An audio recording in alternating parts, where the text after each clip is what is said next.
안녕하세요. 영상이 튕겨버렸어요. 영상 치니까.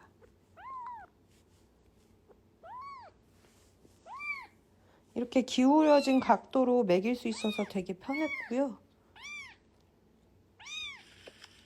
이제 안 튕기네. 애들이 싸우는 거 보자. 이렇게 시끄러웠어. 아무튼 이렇게 먹이는 게 가능하다. 곰돌이가 많이 시끄러우니까 그냥 바로 넘어가야겠다. 쭈쭈 타는 거 보여드릴게요. 자, 이모가 너 때문에 정신이 없어가지고 쭈쭈통을 어디다 뒀는지 모르겠다. 있어봐. 아이고 정신없어. 아이고 정신없어. 여기 있네. 쭈쭈 타는 거 보여드릴게요. 이게 뭐 볼 거 있나 하지만 이거는 초유예요. 색깔이 좀 있죠? 이건 초유고 분유는 둘 다 KM할 건데 분유는 이렇게 밀폐 용기에 담아서 써요. 항상. 왜냐면 분유통들이요.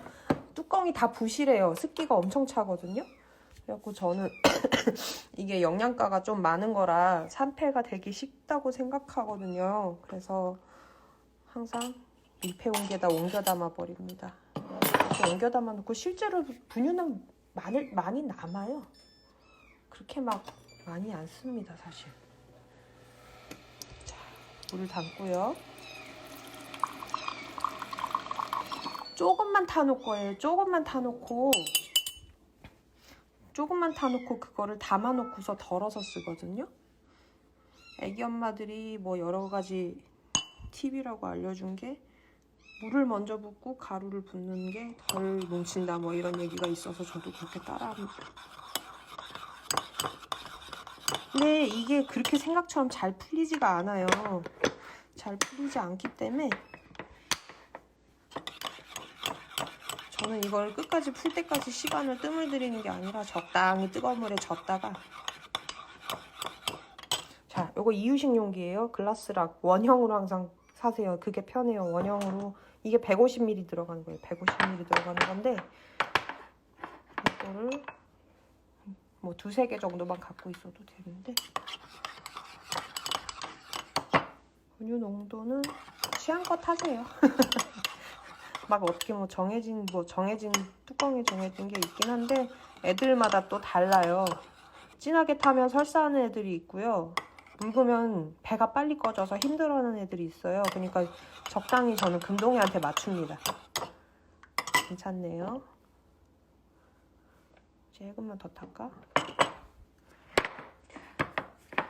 이렇게 타가지고 그냥 바로 쓰는 게 아니라 이게 제가 잘 안 풀린다 그랬잖아요. 시간 지나면 풀리긴 한데 당장 쓰기엔 좀 안 풀려요.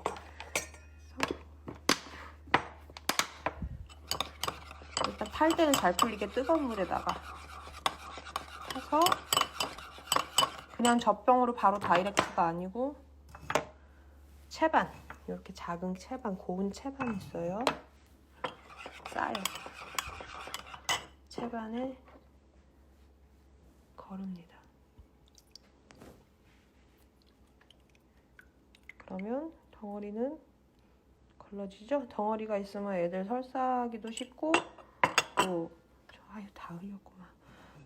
쉽고 젖병이 막혀요. 그러면 애들이 힘들어서 젖 빨다가 중간에 관둬버리는 경우도 있고 이렇거든요. 왜 이런 데다가 담아서 쓰냐면 이게 젖병에다가 덜어서 쓸 때 편해서 그렇고요. 너무 큰 데다 담아놓고 하면 고생스러워요. 자, 이런 미니 깔때기 있으면 좋아요. 여기다가 저는 지금은 초유를 계속 먹이다가 분유로 전환하는 단계여서 반반 섞을 거예요. 맞아요. 젖병이 막혀요. 꼭지에 걸려가지고.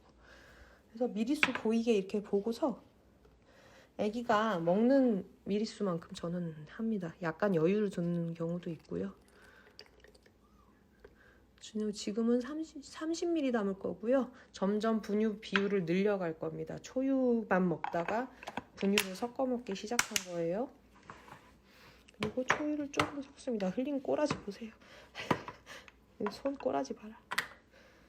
자,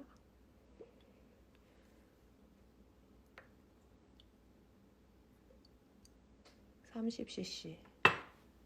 금동이는 지금 30cc까지도 먹어요. 원래 아기 때는 하루에 27cc 주라고 써있고 이렇거든요. 네, 비쌉니다. 한 캔에 240ml 들어있는데 이게 싼 데는 7,000원, 비싼 데는 10,000원 넘고 이렇습니다. 자, 준비됐네요. 준비는 됐는데 꼭다리 잃어버렸다. 금방이 울다 지쳤는데.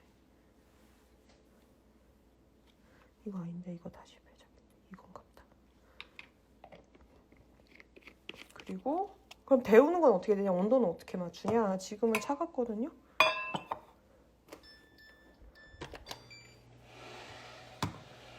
중탕하는 용기. 스댕이 편합니다.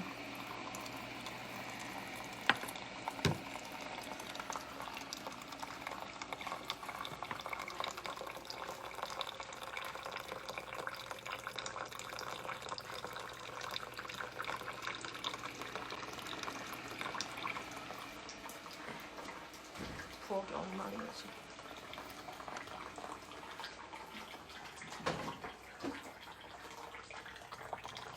냉장고에 따라서 이렇게 세균 제거하는 이렇게 램프 들어있는 냉장고들이 있는데 삼성 거 같은 거 저거가 그건데 그쪽에다가 주로 분유를 보관합니다. 금동이 왔어. 쭈쭈를 찾으러 왔어. 아이고. 그랬어?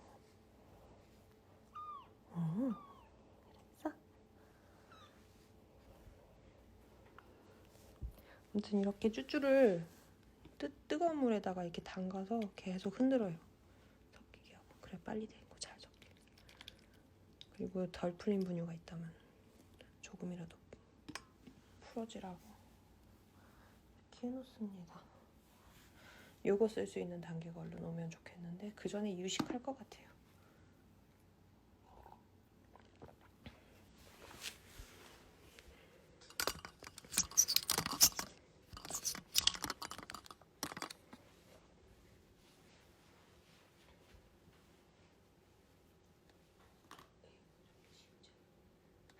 그새 놀고 있네.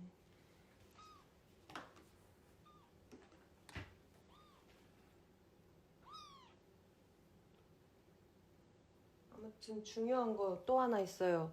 애기들 입천장을 수유하기 전에 꼭 확인하세요. 입천장 성형성이 덜 돼서 이렇게 갈려진 채로 틈이 있는 9개월이라는 게 있어요. 그 9개월 있는 애들은 못 먹고 죽습니다. 그 잘못하면 그것도 폐렴으로. 그러니까 9개월이 있는지 꼭 입천장을 확인하시고 9개월 사진 찾아보시면 나올 거예요. 많이 나와요. 9개월이 있는지 입천장을 꼭 확인하시고 수유 시작하시고 임보 맡으세요. 9개월이 있는 애들은 살기 힘듭니다. 자, 좀 담가놨죠? 온도를 너무 냅뒀는데 수시로 확인을 해요. 이렇게 손바닥이 됐든 손등이 됐든 팔이 됐든 자기가 온도를 가장 편안하게 이렇게 빨리 느끼는 자리에다가 이렇게 떨어뜨려 봅니다. 해서 미지근 뜨뜻 체온 정도 되는 것 같다 싶을 때 먹이는 거예요. 어미 젖꼭지에서 젖이 나올 때 어미 체온 온도로 나오잖아요. 그러니까 쭈쭈도 체온 정도로 맞춥니다. 일단 너무 시끄러우니까 쭈쭈를 먹일게요. 오야 잘 먹을라나?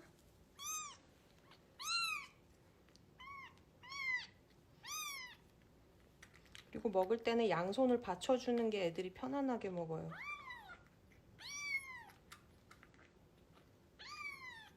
난리쳐요. 형제들끼리 먹을 때도 난리쳐요. 어미 젖꼭지가 얼마나 아픈지 몰라.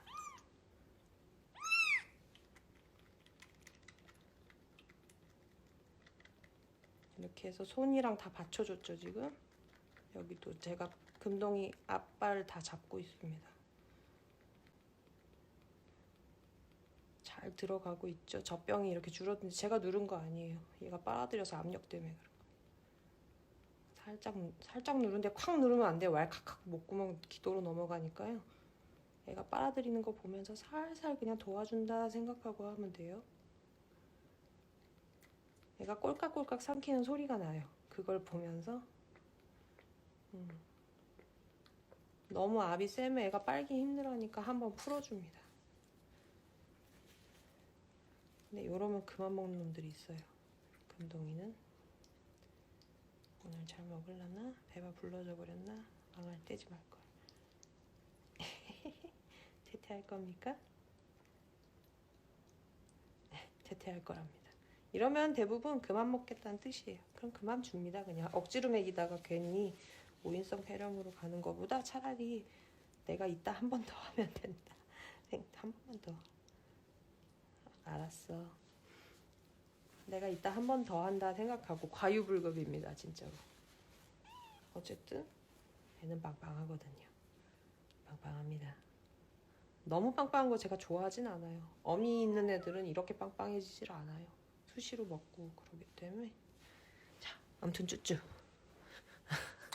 이렇게 했고요. 또 초유를 그럼 언제까지 먹이냐? 사실 초유는 저는 한 생후 일주일 이때까지 먹이는 거를 목표로 하지만 실제로 사람들이 구조한 애들 같은 경우에는 어미가 없어서 발육이 이렇게 좀 많이 더디게 되거나 좀 상황이 안 좋은 경우가 많아요. 그래서 저는 구조묘들 같은 경우는 초유를 좀 오래 먹입니다. 2주 이상. 근데 금동이 같은 경우는 아시다시피 부상이 있었고 나중에 절단 수술도 했잖아요. 지금 많이 아물었어요. 절단 수술도 하고 막 이랬잖아요. 에너지가 많이 필요했기 때문에 초유를 막 3주 넘어서까지도 먹고 오래 먹고 있습니다. 그리고 금동이가 분유 먹기 싫어했었어요. 그래서 이렇게 방금 반반 탄 것처럼 타서 서서히 적응을 시키는 거고요. 웬만하면 그냥 늑대다 생각하고 맞추려고 해요. 오인성 폐렴이 생기면 어떻게 할 수 있냐? 그러면 여기 소리를 들어보기도 하고요. 귀를 대고서 이렇게 애가 울거나 이렇게 숨 쉴 때 끄르륵 끄르륵 하고 거품 끓는 소리 같은 게 나요. 폐로 넘어간 거예요. 기도로 해서. 그런 일이 없게 처음에 꼬물이를 맡아가지고 애 젖 먹이는 게 수월치가 않다. 그럼 진짜로 한 방울씩 한 방울씩 흘려넣는다 생각하고 조금씩 천천히 먹이세요. 그러면 물론 애 체력이 그것도 받쳐줘야 되기는 한데 그렇게 해서 먹여야 그나마 살 확률이 높아져요. 근데 그렇게 해서 먹여도 오인성 폐렴이 올 놈들은 와요. 그래서 이미 와 있는 애를 맡게 되기도 하고요. 병원에 구조된 애들을 데려온 경우에 병원에서 막 급하게 막 먹이고 그러니까 좀 저도 그래서 한 마리 갔었습니다만 아무튼 그렇게 해서 쓴다. 아까 그 글라스락 150g짜리 150g 남는 거 그거로 몇 개 사서 쓰고요. 자, 그리고 젖병 닦는 뭐 솔 같은 거 다 동봉이 돼 있는데 사실 별로 안 쓰게 됩니다. 젖병 그냥 쓰자마자 바로 씻어가지고 헹궈가지고 하고 키토크린 콜이라고 있어요. 키토크린 콜이라는 거를 뿌려가지고 자 우리 제가 사진을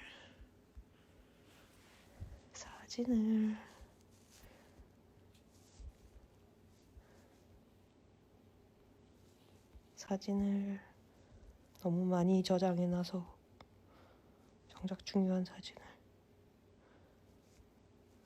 죄송합니다. 자, 이게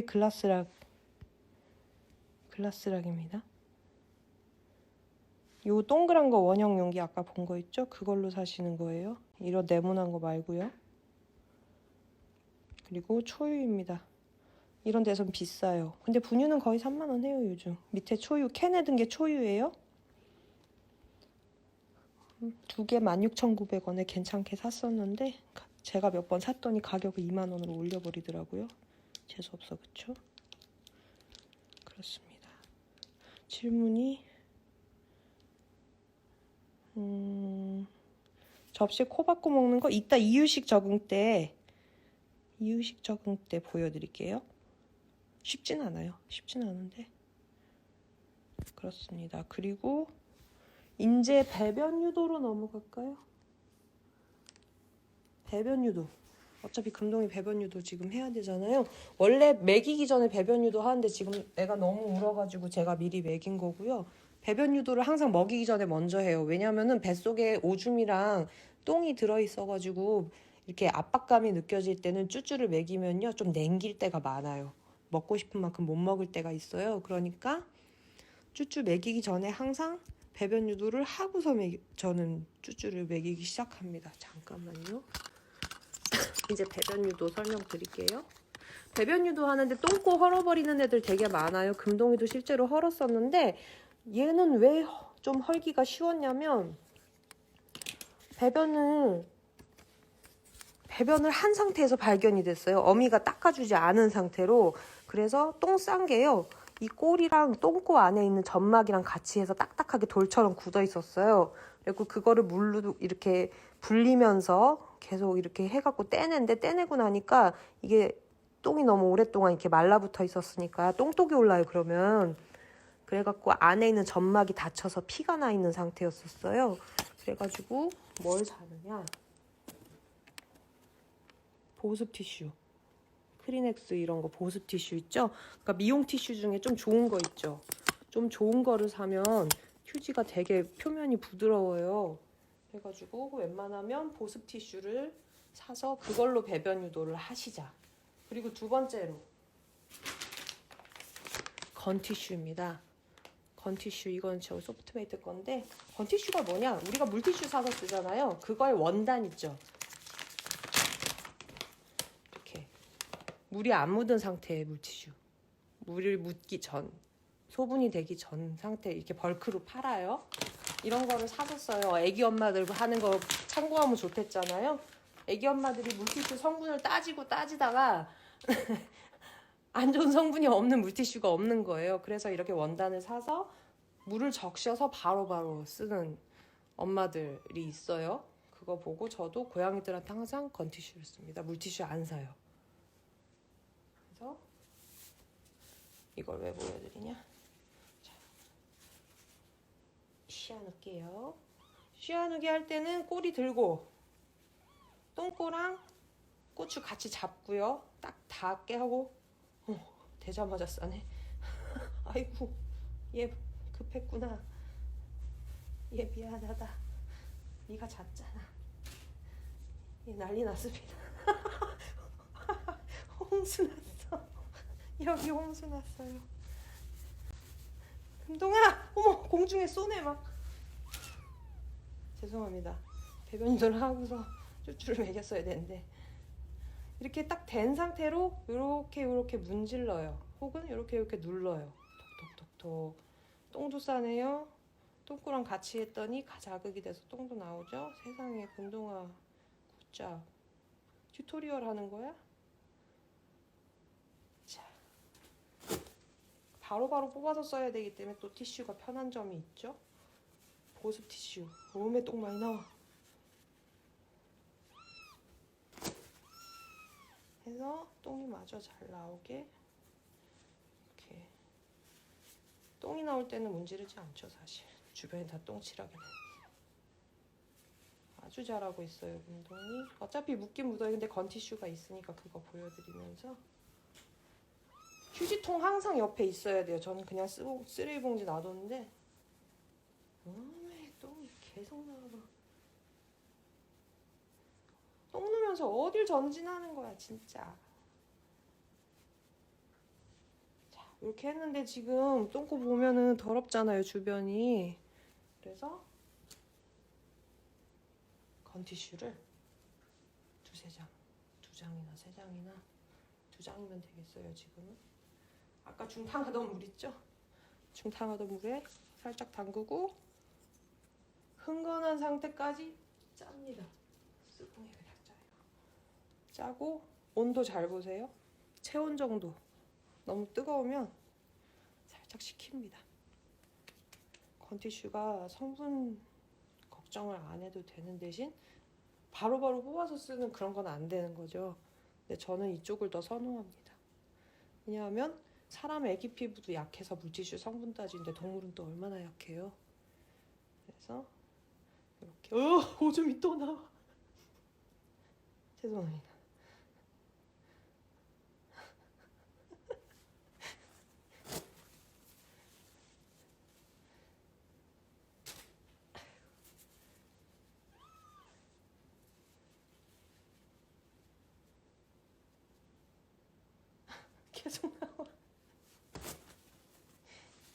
요즘 금동이가 많이 먹어서요.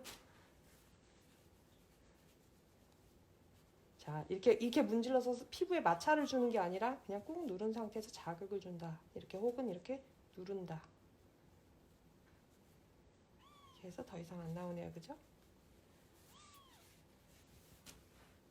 그러니까 똥꼬에 마무리를 해줍니다. 이거 하면은 다리에 막 이런데 범벅한 애들이 있어요. 그런 애들은 건티슈 이렇게 감싸요. 축축한 상태로 감싸요. 그랬다가 불어나면 이렇게 닦아주고 티슈나 휴지로 물기 이렇게 닦아주면 애기들은 금방 말라요. 이 난로 앞에 있잖아요. 손 한 번만 씻고 오겠습니다.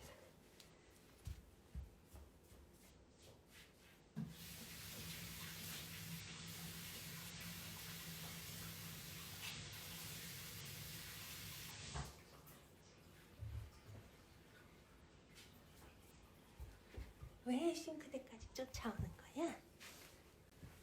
자, 요렇게 방금 전처럼 내가 키트도 있는데 애가 똥을 싸죠? 그럼 그거 갖고 바로 분변 가지고 해서 번베 키트 찍어버리는 거예요.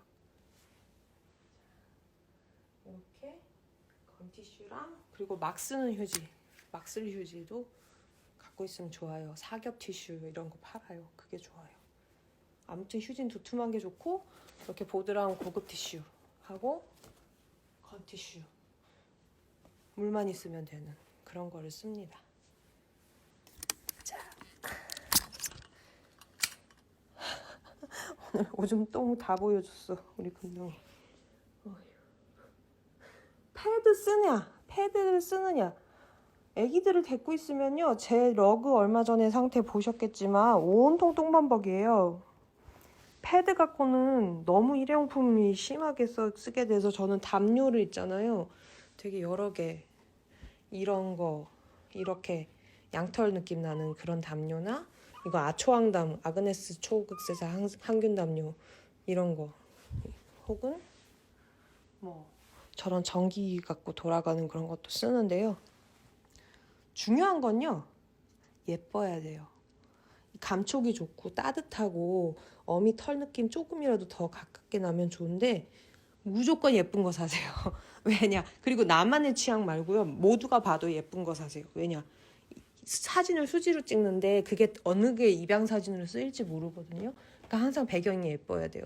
그러니까 항상 담요는 무조건 파스텔 톤이나 밝은 거나 애기 털 색깔이나 이목구비가 돋보이는 거 그런 거를 사세요.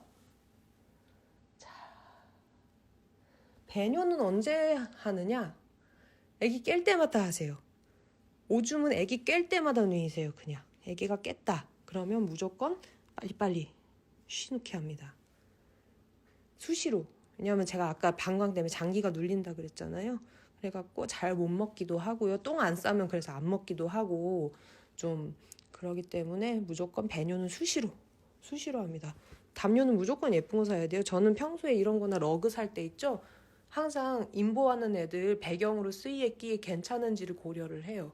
이거는 누가 준 거라서 그냥 좀 못생겼는데요. 저거 이케아 거 양털 말고 인조. 저거는 플라스틱 페트병 재활용해서 나온 건데 이렇게 애기들이 올라가면요 폭신폭신해서 되게 사진이 이쁘게 나와요. 그리고 색깔이요 애기들보다 예쁘진 않아서 애기들 털 색깔이 되게 하얗게 돋보이게 나와요. 요거는 양털 느낌 나죠? 이런 걸로 삽니다 항상. 큰 그림을 봐야 해요. 내가 입양을 보낼 때 어느 사진을 찍힐지 모르는데 배경이 지저분하고 막 지금은 좀 도구 늘어나서 지저분합니다. 평소에 안 그렇잖아요. 지저분하고 그렇게 색깔도 칙칙하거나 막 이렇게 신문지 막 놓여있거나 사람 물건 막 놓여있게 안 하고요. 배경을 이렇게 이쁘게 깔아놓습니다. 항상 이쁜 사진이 나오게. 그렇습니다. 아무튼 패드 쓰지 말자. 웬만하면 안 써요. 제가 힘들어 보여서 패드 쓰시는 게 안 좋냐 이렇게 얘기하시는데 제가 괜찮아요. 담요 빨아서 그냥 씁니다. 요런데 똥 조금 흘리고 갔다 그럼 부분 세탁해가면서 써도 되고 기본적으로 애기들 임보할 때는요 세탁 매일 하는 거예요. 그냥 이거 썼다가 똥 싸죠? 치우고 이거 꺼내고 극세사 타올 이런 거 꺼내고 계속합니다. 이거 뒤집어서 한 번 더 쓰고 빨고 그렇게 하고요. 발톱이 너무 아파서 아까 전에 아프지 않냐 질문 있었잖아요. 발톱 깎는 거 말씀드릴게요. 처음에 아주 아기 때 있죠? 발톱이 너무 얇고 여리여리한 진짜 책받침 이런 거 OHP 필름 같을 때 그럴 때는 이렇게 반달 곡가위처럼 생긴 눈썹 가위로 끝을 톡톡 쳐냅니다. 끝을 쳐낸다는 느낌으로 하세요. 워낙 투명해서 혈관도 다 보이긴 하는데요. 기본적으로는 쳐낸다 이런 느낌으로 하고요. 제가 옛날에 찍은 사진 보여드릴게요. 이렇게 잡고서 손끝에 사람 손끝에 가위 끝이 가 있죠. 가위 끝이 사람 손끝에 닿게 하니까 어때요? 애들 젤리나 다른 데 다치지 않게 할 수 있죠? 이렇게 좀 조심해서 똑똑 깎습니다. 애들 잘 때 하면은요. 신생아들은 잘 안 깨요. 깨도 막 잠에 취해 있어가지고 발톱이 이래요. 이러면 어떻게 되죠? 사람 살을요. 낚싯바늘처럼 이렇게 쑥 들어가요. 낚싯바늘처럼. 그리고 요거가 발톱이 이렇게 있으면요. 자기들끼리 젖먹겠다고 서로 얼굴을 막 이렇게 밀어요. 그러면 어떻게 돼요? 가끔 눈 뜬 상태면 각막이 긁혀 다쳐요. 그래서 왜 보면은 애기들 구조했는데 안구 상태 전부 엉망인 애들 있고 이렇잖아요.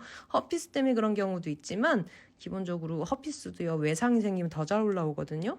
그러니까 발톱을 저는 인보할 때는 애기들 다 쳐버립니다. 서로 눈 다치게 하지 말라고. 요거 은근히가 아니라 대놓고 날카롭고요. 그리고 이거 수유할 때 애들 특징이 아까 금동이 하는 것도 봤지만 발톱으로 막 긁어서 자기 쪽으로 끌어당기죠. 그럼 사람 손이 쭉쭉 그어져요, 진짜. 이게 꼭 뭐라 그러지? 종이에 벤 거 같이 아플 때도 있어요. 그게 너무 아파서 그렇기 때문에 저는 발톱을 다 쳐버려서 아까 안 아프냐 그랬잖아요. 안 아파요. 제가 다 깎아버렸거든요. 그리고 이런 걸 쓰다가 나중에는 이런 거는 좀 일제가 좋아요. 아니면 새로 산 거 쓰세요. 일제가 잘 듭니다. 그렇다고 시세이도 가위 사신 맞이고요. 아무튼 사람들 눈썹 가위예요. 미용용 눈썹 가위 반달형. 반달형인 이유는 뭐다? 딱 그 부분만 똑 자르기 위해서예요. 팔토시요 매번 낄 수가 없어요. 손을 계속 씻고 막 평소 생활하다가도 달려와갖고 애 보고 이러기 때문에 뭐 할 수가 없어요. 손이 왜 이렇게 했어요? 그렇습니다. 그리고 나중에는 아주 작은 손톱 깎기 씁니다. 이렇게. 이것도 일제가 좋아요. 근데 새로 산 거면 돼요. 이건 그냥 새로 산 거면 잘 들어서 사람 손톱 깎아봐서 잘 든다 싶을 때 애기 걸로 하죠. 그러면 딱 하면은 끝만 톡 자를 때 이렇게 애기 발톱이 휙 꺾이지 않고 그냥 똑 잘려요. 이런 걸로 해서 요 한쪽만 해서 똑똑 잘라버립니다.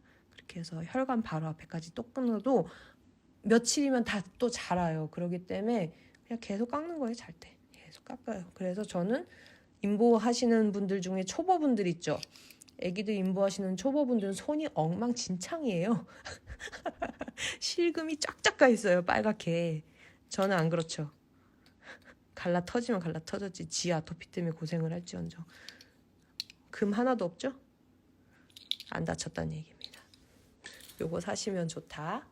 그리고 또 눈 같은 경우에는 고름이 막 범벅이 돼갖고 붙어있는 애들 있죠? 그런 애들은 그 눈에다가 이렇게 아까 보여드린 건티슈나 혹은 꺼즈 같은 거에다가 따뜻한 물 적셔가지고 이렇게 대요. 불려요. 근데 눈곱이 너무 심한 경우에는 그렇게 하면 하세월이에요. 덩어리일 때는 그렇게 덮어갖고 녹일 생각을 하면 안 되고요.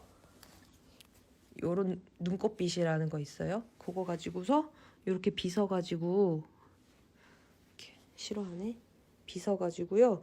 그 덩어리를 부숴요. 털에 엉긴 덩어리를 부순 다음에 좀 이렇게 해내고 그 다음에 이제 물 건티슈 적시거나 꺼즈 적셔가지고 꾹 누르고 있어요. 덮어서 스팀 타올 하듯이 데이지 않게 적당한 온도로 체온 정도로 이렇게 덮어서 계속 불려요. 그 다음에 살살 절대로 눌러서 문지르면 안 됩니다. 그런 눈을 다룰 때는요. 눌러서 문지르면 어떻게 돼요? 허피스 같은 경우에는 각막에서 허피스가 일어난 경우에는요. 각막 미란, 각막을 물러지게 만들어요. 그런 상태에서 내가 문지르죠? 각막이 벗겨져 버립니다. 절대로 눌러서 문지르시면 안 돼요. 그냥 겉에서 살살 하세요. 살살. 의사들도 만지기 조심스러워요. 신생아들 눈 같은 경우에는 살살 하시는 거예요. 성묘들 눈 할 때도 헛피스 심한 애들은 눌러서 하면 벗겨져요. 각막 미랑 꼭 기억을 하셔야 됩니다. 그 다음에 또 뭐가 있을까? 난로 체온 유지인데요. 뭐 옛날 사람들은요, 우리는 옛날에는 어떻게 했냐면 애들 임보할 때 체온 유지를 할 때는요, 보온병 같은 거 수건 싸서 넣어주라고 막 이래요. 근데 보온병은 특징이 뭐예요? 속 따뜻하고 겉엔 별로 안 뜨겁죠? 그러면 체온의 유지가 도움이 될까요? 물병에다가 페트병에다 담아서 이렇게 하라는 경우 있는데 그것도 그렇게 물 금방 식어요, 생각보다. 그래서 저라면 차라리 물팩 있어요.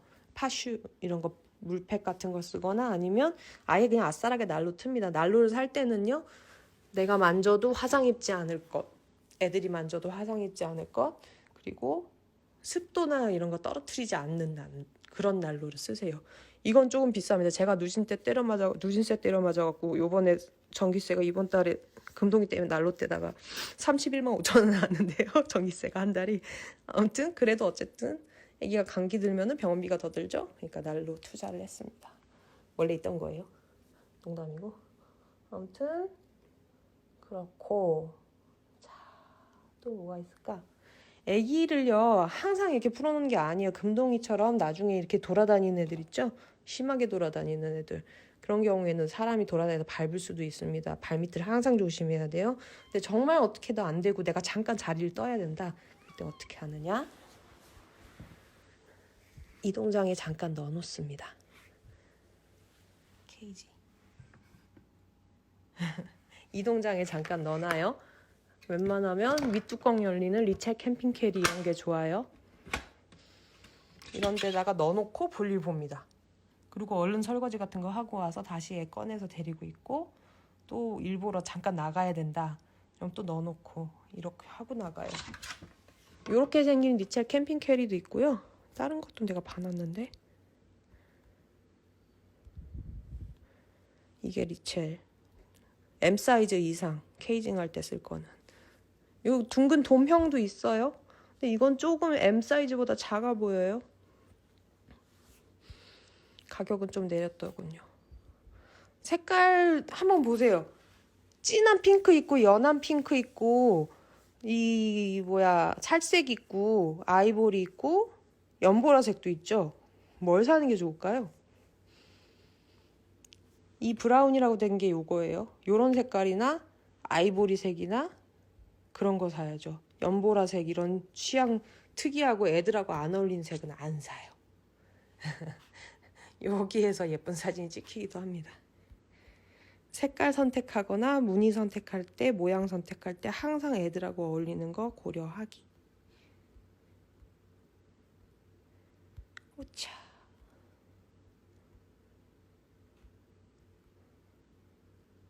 그리고 이제 요렇게 해가지고 한 달 혹은 한 달 1, 2주 정도, 한 달 2주나 1주 이때부터 이유식을 시작해버립니다. 저는 이유식 얘기할게요.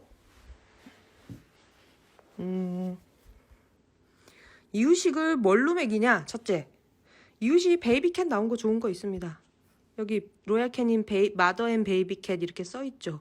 이거 지금 이렇게 제가 풀어놓은 건데, 요런 걸로 이유식 적응을 먼저 시켜요. 저는 생식으로 이유식을 시킬 거지만 기본적으로 그냥 베이비캔으로 먼저 한 다음에 해요. 왜냐? 생식은 뼈도 쓰고 막 그렇잖아요. 그러니까 웬만하면 캔으로 먼저 한 다음에 생식으로 넘어가요. 요렇게 물 조금 타고, 요건 소화효소 타서 약간 묽게 만든 건데요. 풀어지게 소화 잘 되라고. 이거는 필수 요소는 아닙니다. 저는 유난해서 그렇게 썼습니다. 여기 주사기 같이 생긴 거 있죠? 이거 강제급여할 때 쓰는 주사기예요. 일본 거예요. 그걸 저는 썼어요. 이게 특징이 이렇게 꽂아서 쓸 수 있는 꼬다리가 있어요. 이제 이빨 자국 있죠? 이거 베베랑 뿌찌가 이빨로 씹어서 이런 건데요. 이걸 한 요 정도에서 끄트머리는 젖병 꼭지 같이 말랑하고, 이렇게 주사기를 이유식을 여기다가 티스푼으로 채워가지고 탁탁 쳐가지고 이렇게 해서 이렇게 애들이 빨면서 할 때 젖병처럼 들어가질 않잖아요. 그래서 이렇게 살짝 밀어주는 거예요. 쭉 밀어주는 식으로 이유식을 처음에 젖병 비슷하게 해서 이런 이유식에 먼저 속이 적응을 하게 만들고 기호성도 어느 정도, 그리고 분유도 좀 타요. 분유를 타가지고 이 분유 먹고 초유 먹고 하다가 갑자기 캔으로 넘어가게 되면 애들이 굉장히 좀 싫어하는 경우가 많아요. 그래서 분유를 타서 캔에서 분유 맛이 나게끔 해가지고 처음에 이유식을 그 한 단계를 넣어주면은 훨씬 무리하지 않고 넘어갈 수 있어요. 자, 하지만 젖병에다가 해서 줄 수 있다면 또 그것도 괜찮아요. 여기 냉강 잘라버려가지고서 잘 나오게 해가지고 해주는 것도 괜찮아요. 자, 우리 뿌찌랑 베베인데요. 자료로 얘네 걸 가져왔어요. 처음에 이유식 그릇 훈련하는 거 있죠. 제가 옛날에 워킹데드 된 거 보여드렸죠. 그릇 훈련 먼저 하지 않고 생식 들어가서 그래요. 그릇 훈련을 캔으로 먼저 이제 주사기로 먹이고 젖병으로 먹이는 거 졸업하고 그릇으로 넘어가야 이제 임보자도 좀 살 수가 있어요. 그럼 어떻게 하느냐? 요렇게 젖병 주사기 요런 걸로 쓰다가 티스푼 얄쌍한 거 있죠. 요런 걸로 넘어갑니다. 티스푼을 쪽쪽 빨아요. 그럼 티스푼을 쪽쪽쪽 빨아요. 젖병 빨듯이. 그러면은 티스푼으로 이렇게 먹여주다가 그릇으로 이렇게 내립니다. 밑으로 내려갖고 그릇을 빨게 만들어요. 처음에는 애들이 이렇게 왑왑 삼키는 게 씹어 삼키는 그런 게 아니라요. 젖빨 때처럼 쪽쪽쪽쪽쪽 빨아서 이유식을 먹어요. 그래서 이렇게 쪽쪽쪽 빨아서 먹는 거 보실 수 있어요. 그러다가 이 스푼을 그릇 쪽으로 내려요. 점점점. 그러면 결국에는 애들이 급하니까 그릇을 빨기 시작합니다. 그러다가 삼켜 먹기 시작해요. 자, 그릇을 세워줬죠. 우리 베베. 하지만 난리를 쳐서 손 엉망이죠. 이렇게 쪽쪽 빨죠. 발도 깨끗하고. 이걸 깨끗하다고 칭찬하고 있다.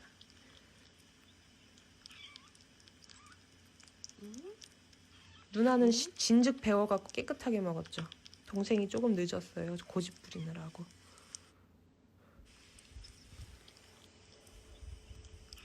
이렇게 쪽쪽쪽쪽 빨아먹게 하고 나중엔 이렇게 그냥 삼켜보기도 하고 빨기도 하고 하면서 이렇게 먹죠. 패드 받쳤죠. 이때는 감당이 안 돼서 받쳤어요.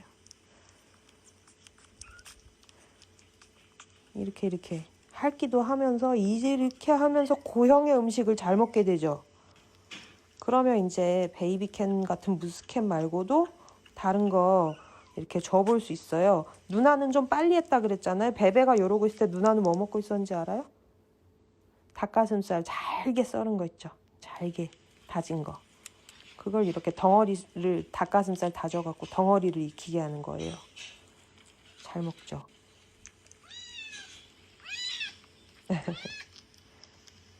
이렇게 씹는 거를 가르치고요. 이유식 할 때 특징, 개판이 납니다. 이렇게 개판이 나요. 엉망진창이죠. 꼬라지 말도 못합니다. 이해보세요. 엉망진창이죠. 어느 순간 닦아주는데 한계가 와요. 똥도 묻혀요. 이렇게 화장실 적응시키다 보면 이렇게 똥 쳐바르고 다닙니다. 이렇게 똥을 쳐바르고 또 이렇게 화장실 훈련도 이때 이유식 할 때 하기 시작하거든요. 그러면은 어떻게 되느냐? 어딨냐? 설사까지 한다. 설사 밟았어. 이 보세요. 아직 엉덩이에 달고 있어. 아이고. 설사하고 뭉개고 있죠. 아이고 잘한다 잘해. 아이고. 아이고. 똥치스트 이거 똥치스트. 예술을 해버렸다. 이렇게 똥스키 타고 난리 났죠. 꼬리에 다 묻히고. 자, 그래서 이거 똥치스트. 한계가 와서 예술을 해버렸다. 목욕을 하게 됩니다. 이때쯤. 그래서 목욕으로 넘어갈게요. 목욕 어떻게 시키는지 한번 보시겠어요? 세면대에다가 물을 얕게 담궜죠. 똥치스트였어요. 베베 묵직묵직 굉장했습니다. 이렇게 물을 얇게 담궈서 서서히 적셔요. 얼굴 쪽은 맨 마지막에 하고 거의 닦지 않아요. 안녕하세요. 이렇게 살살 담궈줍니다. 체온보다 조금 더 따뜻한 물에 이렇게 살살 담궈주고요. 살살 적셔줘요. 애기들 피부가 약해갖고 우리가 생각하기에 따끈하다 이러면 화상 입을 수 있습니다. 그러니까 항상 과유불급, 너무 욕심내지 마라.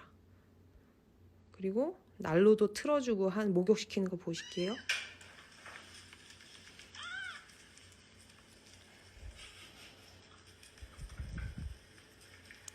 귀 쪽이나 얼굴 쪽 안 닦였죠? 네, 어리둥절해요. 이때가 목욕시키기 쉬워요. 그래서 그래요.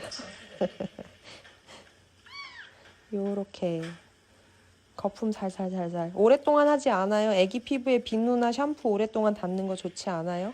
빨리빨리 합니다. 그냥 기름 빼고 그냥 이유식이랑 모래 굳은 거 빼고 요렇게 난로 틀어져 있죠. 체온 유지가 제일 중요하고요. 빨리 하는 게 제일 중요해요. 요때 항문낭도 있으면 짜버립니다. 애기도 항문낭 심한 애들이 있어요.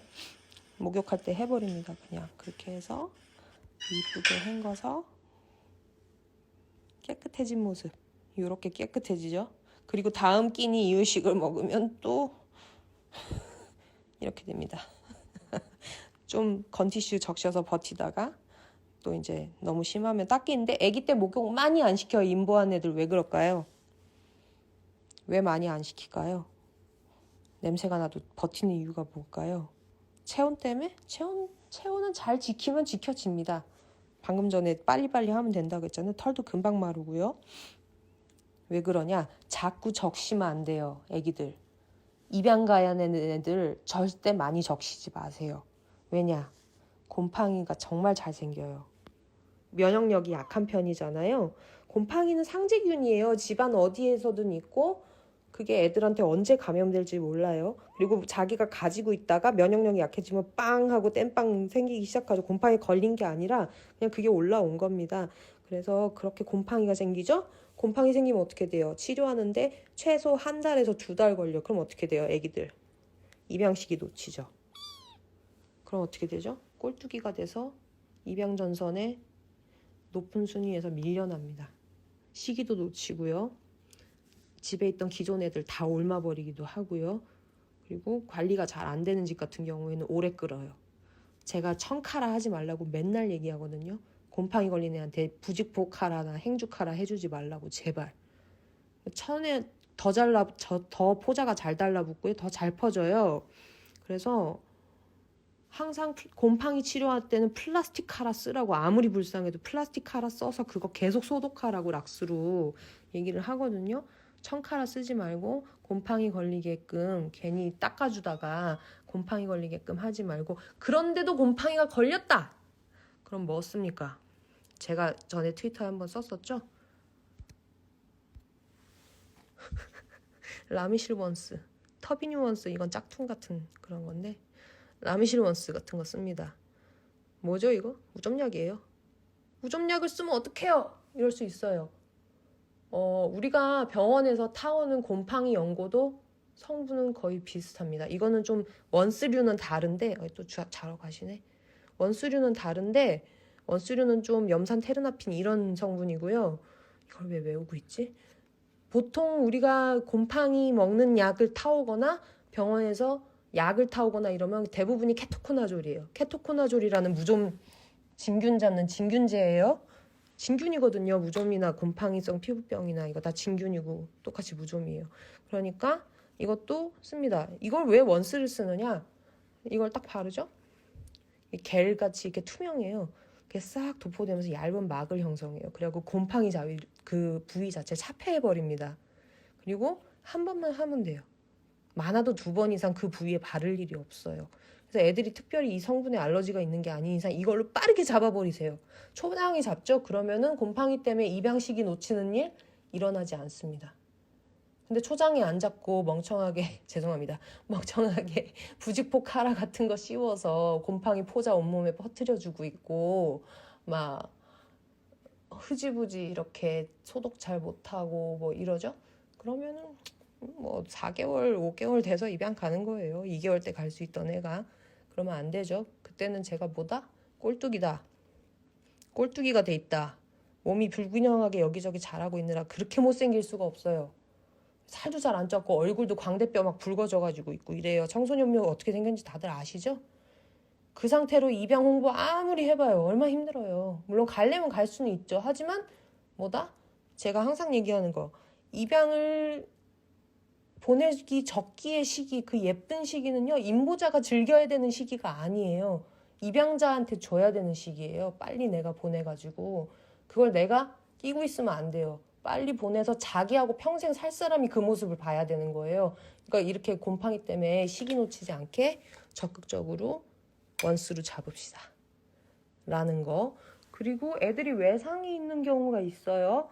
외상이 있는 경우에는 소독약 뭐 쓰냐고 질문을 주실 때가 있어요. 소독약 뭐 쓰느냐?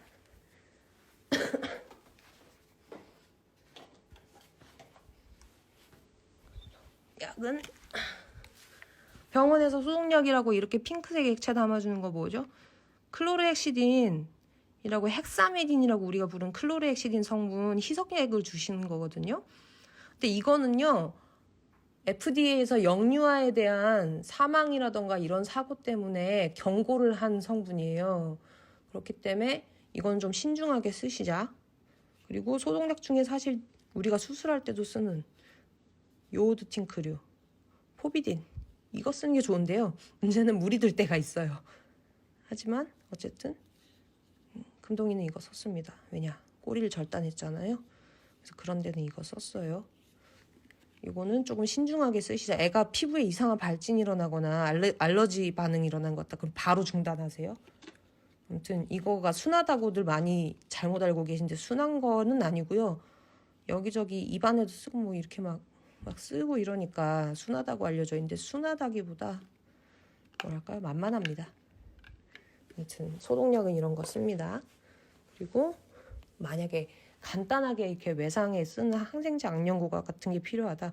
테라마신 악령고 가지고서 몸의 겉에 외상에다 쓸 수 있어요. 눈에도 쓸 수 있지만 이런 항생제 성분의 이런 거를 내가 안과 가서 뻥쳐요. 결막염 걸렸다고.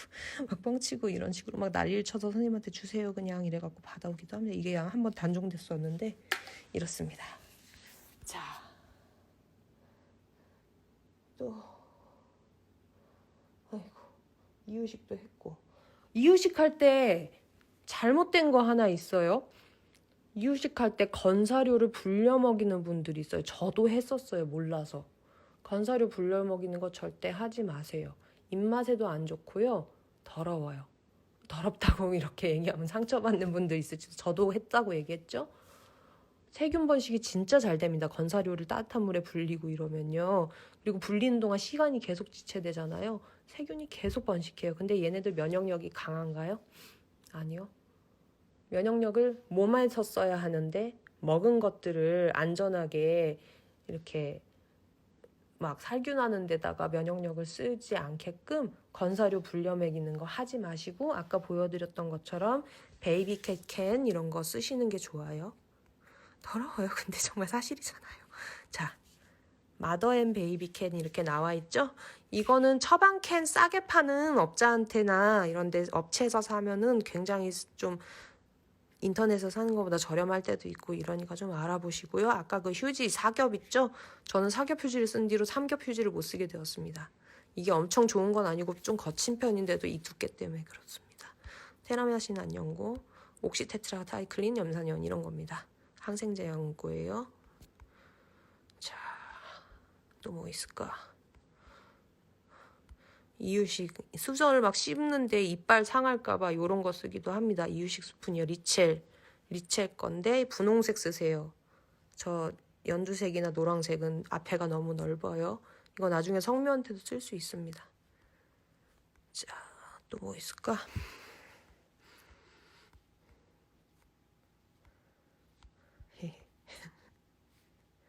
체중 잴 때는요. 어디 담아서 재세요. 애들이 가만히 있지를 않기 때문에 이렇게 담아서 씁니다. 이거는 제가 언제 잰 거지? 아까 아침에 쟀거나 어젯밤이거나 그럴 텐데요. 금동이가 390이 넘었습니다. 390g.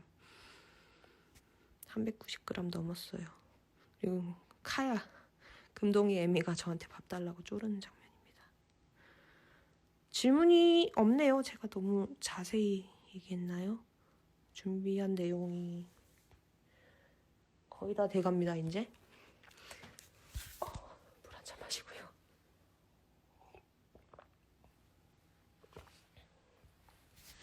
백신이요. 백신은 언제 맞추는 게 좋을까요? 아기들을 구조했을 때.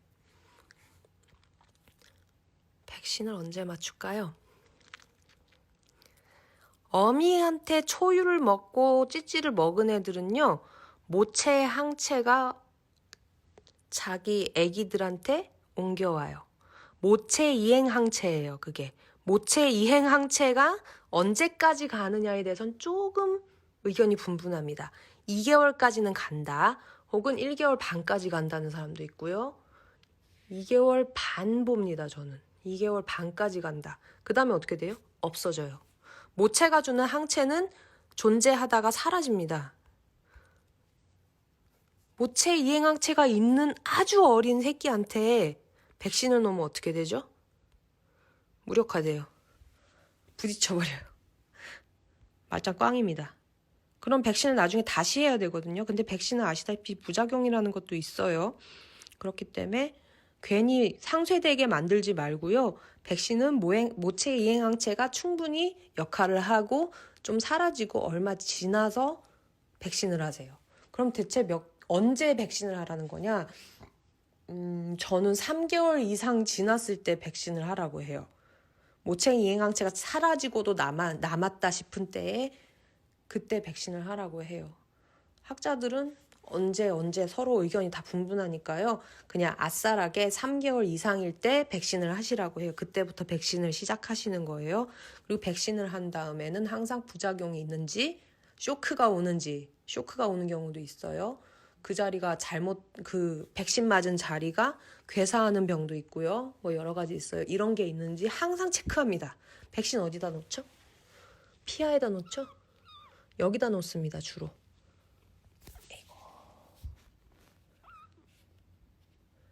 여기 이렇게 들어갖고 놓죠. 피하에다 놓는 거예요. 저도 놓을 줄 알아요. 여기다 이렇게 꾹 찔러서 놓죠. 그러니까 여기 피부 부위를 잘 보세요. 이렇게 백신 하기 전에 피부 감촉이랑 다 확인을 하시고요. 백신 하시고 나서 피부가 색깔이 이상해지거나 발진이 일어나거나 이상한 멍울이가 만져지거나 딱딱하거나 애가 만지면 아파하거나 호흡이 이상하거나 오는지 백신 때마다 항상 체크할 것. 자, 모체 이행 항체도 했다. 또 뭐 할까요?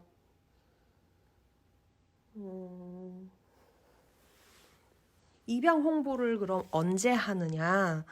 저는 아기가 2개월 딱 되자마자 입양처로 이동할 수 있게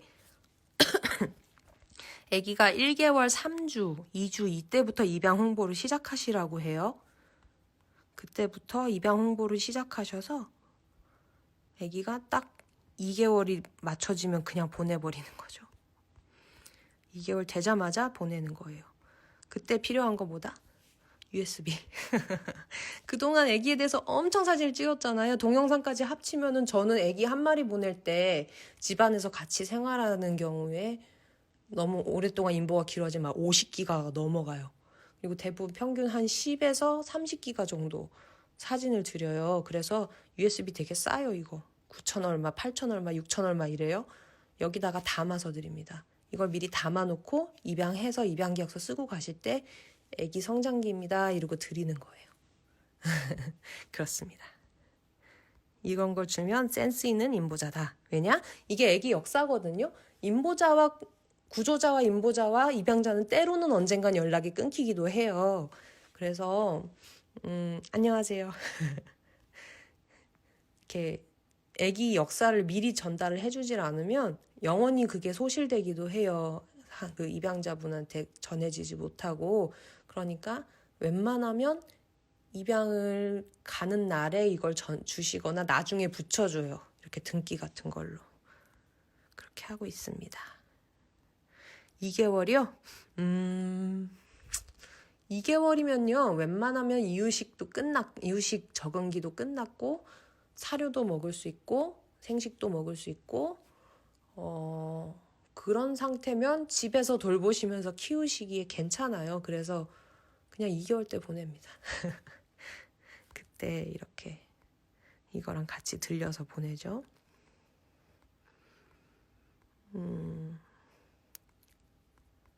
또 뭐가 있냐? 설사할 때 있죠. 아기가 설사한다. 설사할 때는 어떡하나요? 하시는 분들 많아요. 아기가 설사를 하면요. 병원에 가죠. 병원에 가는데 병원에 가면은 요런 걸 줍니다. 현타액을. 이게 뭐죠? 요건 내가 약국에서도 살 수 있는 거예요. 이게 뭘까요? 스맥타입니다. 스맥타는 뭐냐면 스맥타이트 광물이에요. 점토예요. 점토인데 성분이 정장제로 쓰는 건데요. 흡착을 해가지고 배설시키는 역할을 합니다. 세균이라던가 어떤 설사의 원인 같은 걸 흡착해서 나가게 만들어줘요. 그래서 이런 거를 정장제 역할을 하라고 병원에서 이런 데 담아주죠. 근데 약국 가서 스맥타 주세요 해도 똑같아요. 스맥타 약국에서 사면 이만큼 차이어집니다. 이거를 이유식이라던가 분유 같은 데 타서 이렇게 먹여주죠. 그러면 설사가 잘 잡히는 편이에요. 그래서 지사제로 많이 씁니다. 정장제로. 그러니까 병원에서 타서 쓰는 것도 좋은데요. 그냥 용량 얼마인지 물어봐서 약국에서 사서 쓰세요. 저는 사서 씁니다. 이거는 급해서 그냥 타왔는데 솔직히 안 썼습니다. 질문. 아기가 쭈쭈비를 거진 1시간 동안 손 안 주면 너무 우는데 쭈쭈비를 계속하게 두는 게 낫나요? 아기 정서상으로는 계속하게 둡니다. 저도. 근데요. 사람이 지쳐요. 쭈쭈비를 계속 하고 있으면 그 감각을 계속 견디는 게 사실 되게 지쳐요. 그리고 고정된 자세로 계속 있어야 되거든요. 너무 힘들어요. 아기가 쭈쭈비 하는 시기에는 애 보는 것만으로도 힘든데 쭈쭈비 때문에 너무 지쳐요, 사실. 그래서 저는 가능하면 쭈쭈비 하다 애가 좀 잠들죠? 그러면 슥 손을 빼라고 해요.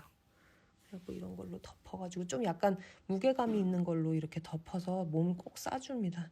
덮어 꾹 눌리게 덮어줘요. 그리고 빠집니다. 엊그제는 너무 오랫동안 쭈쭈비를 해서 힘들었어요, 제가. 그리고 안구에 문제 있는 애들이 있는데요. 안구, 아까 허피스라던가 결막염이 너무 심해가지고 고름이 꽉 차고 이런 애들 있죠? 이런 일회용 눈물 가지고 씻어내고요. 식염수, 일회용 식염수 소분된 거 이렇게 몇 미리 안 되는 거 파는 거 있어요. 그런 걸로 씻어내갖고서 이물질 다 제거하고 항생제 안약 넣어줍니다. 병원에서 5,000원 이렇게 사는 거 있죠? 그런 거 넣어주면 빨리 나아요. 눈 같은 경우는 속전속결 하시라고 말씀을 드립니다. 눈이 계속 이렇게 만들어지고 있는 중인데 염증이라던가 이런 거랑 싸우고 있게 안 놔두고요. 각막 밀환된다고 했잖아요. 각막에 상처 나거나 이렇게 물러져 갖고 벗겨질 일 없게 항상 안과 질환이 애기들 구조했는데 생기면 무조건 속전속결 하시는 걸 추천합니다. 이따가 이거 이제 20초 뒤에 꺼져요. 꺼졌다 켜지면 임신하고 출산할게요. 안 끝났어요. 출산도 할게요. 그 출산 관련한 내용 필요하신 분 오시고요. 여러분 고생하셨습니다. 일단 안녕. 바이바이. 꺼집니다. 잠시 후에 만나요. 조금만 쉬고 올게요. 그래서 아까 전에 제가 5인성 폐렴 얘기했었잖아요. 5인성 폐렴인 거 알아차리는 법, 5인성 폐렴일 때 눈치채는 법. 아까 전에 제가 숨 이렇게 쉬는 거 가슴에 소리 들어보고 목이랑 이런 데 들어보면 끄르륵 끄르륵 끓는 소리, 버블 끓는 소리 같은 게 난다는 거. 그리고 또 하나가 있어요. 또 하나 뭐냐? 호흡이 굉장히 빨라집니다. 원래 악갱이들은 호흡이 빠른데요. 악갱이들이 보통 애들이 이렇게 뭐야? 악기 숨 쉬는 게 보이냐? 악기 숨 쉬는 거 이렇게 보세요. 되게 천천히 숨 쉬죠? 악갱이들은요 숨을 되게 빨리 쉽니다. 지금 움직여갖고 잘 안 보이는데 어른 고양이들이 이렇게 숨을 쉰다면 악갱이들은 이렇게 숨 쉬어요. 이 정도 속도로. 근데 오인성 폐렴인 애들은 어떻죠? 폐에 물이 차 있어요. 염증이 차 있거나 그러면 정말 이렇게 숨 쉬어요. 호흡이 굉장히 빨라요. 악갱이인 걸 고려해도 호흡수가 눈에 띄게 이상하게 빨라요. 그러면 얼른 데려가서 폐 엑스레이를 찍어 보십시오. 작아서 잘 안 나올 수는 있어요. 하지만 분명히 폐렴이기 때문에 이게 티가 나고요. 그래서 악갱이 호흡은 괜찮을 때 호흡을 보시고 잠잘 때 호흡수 체크하는 거 아시죠?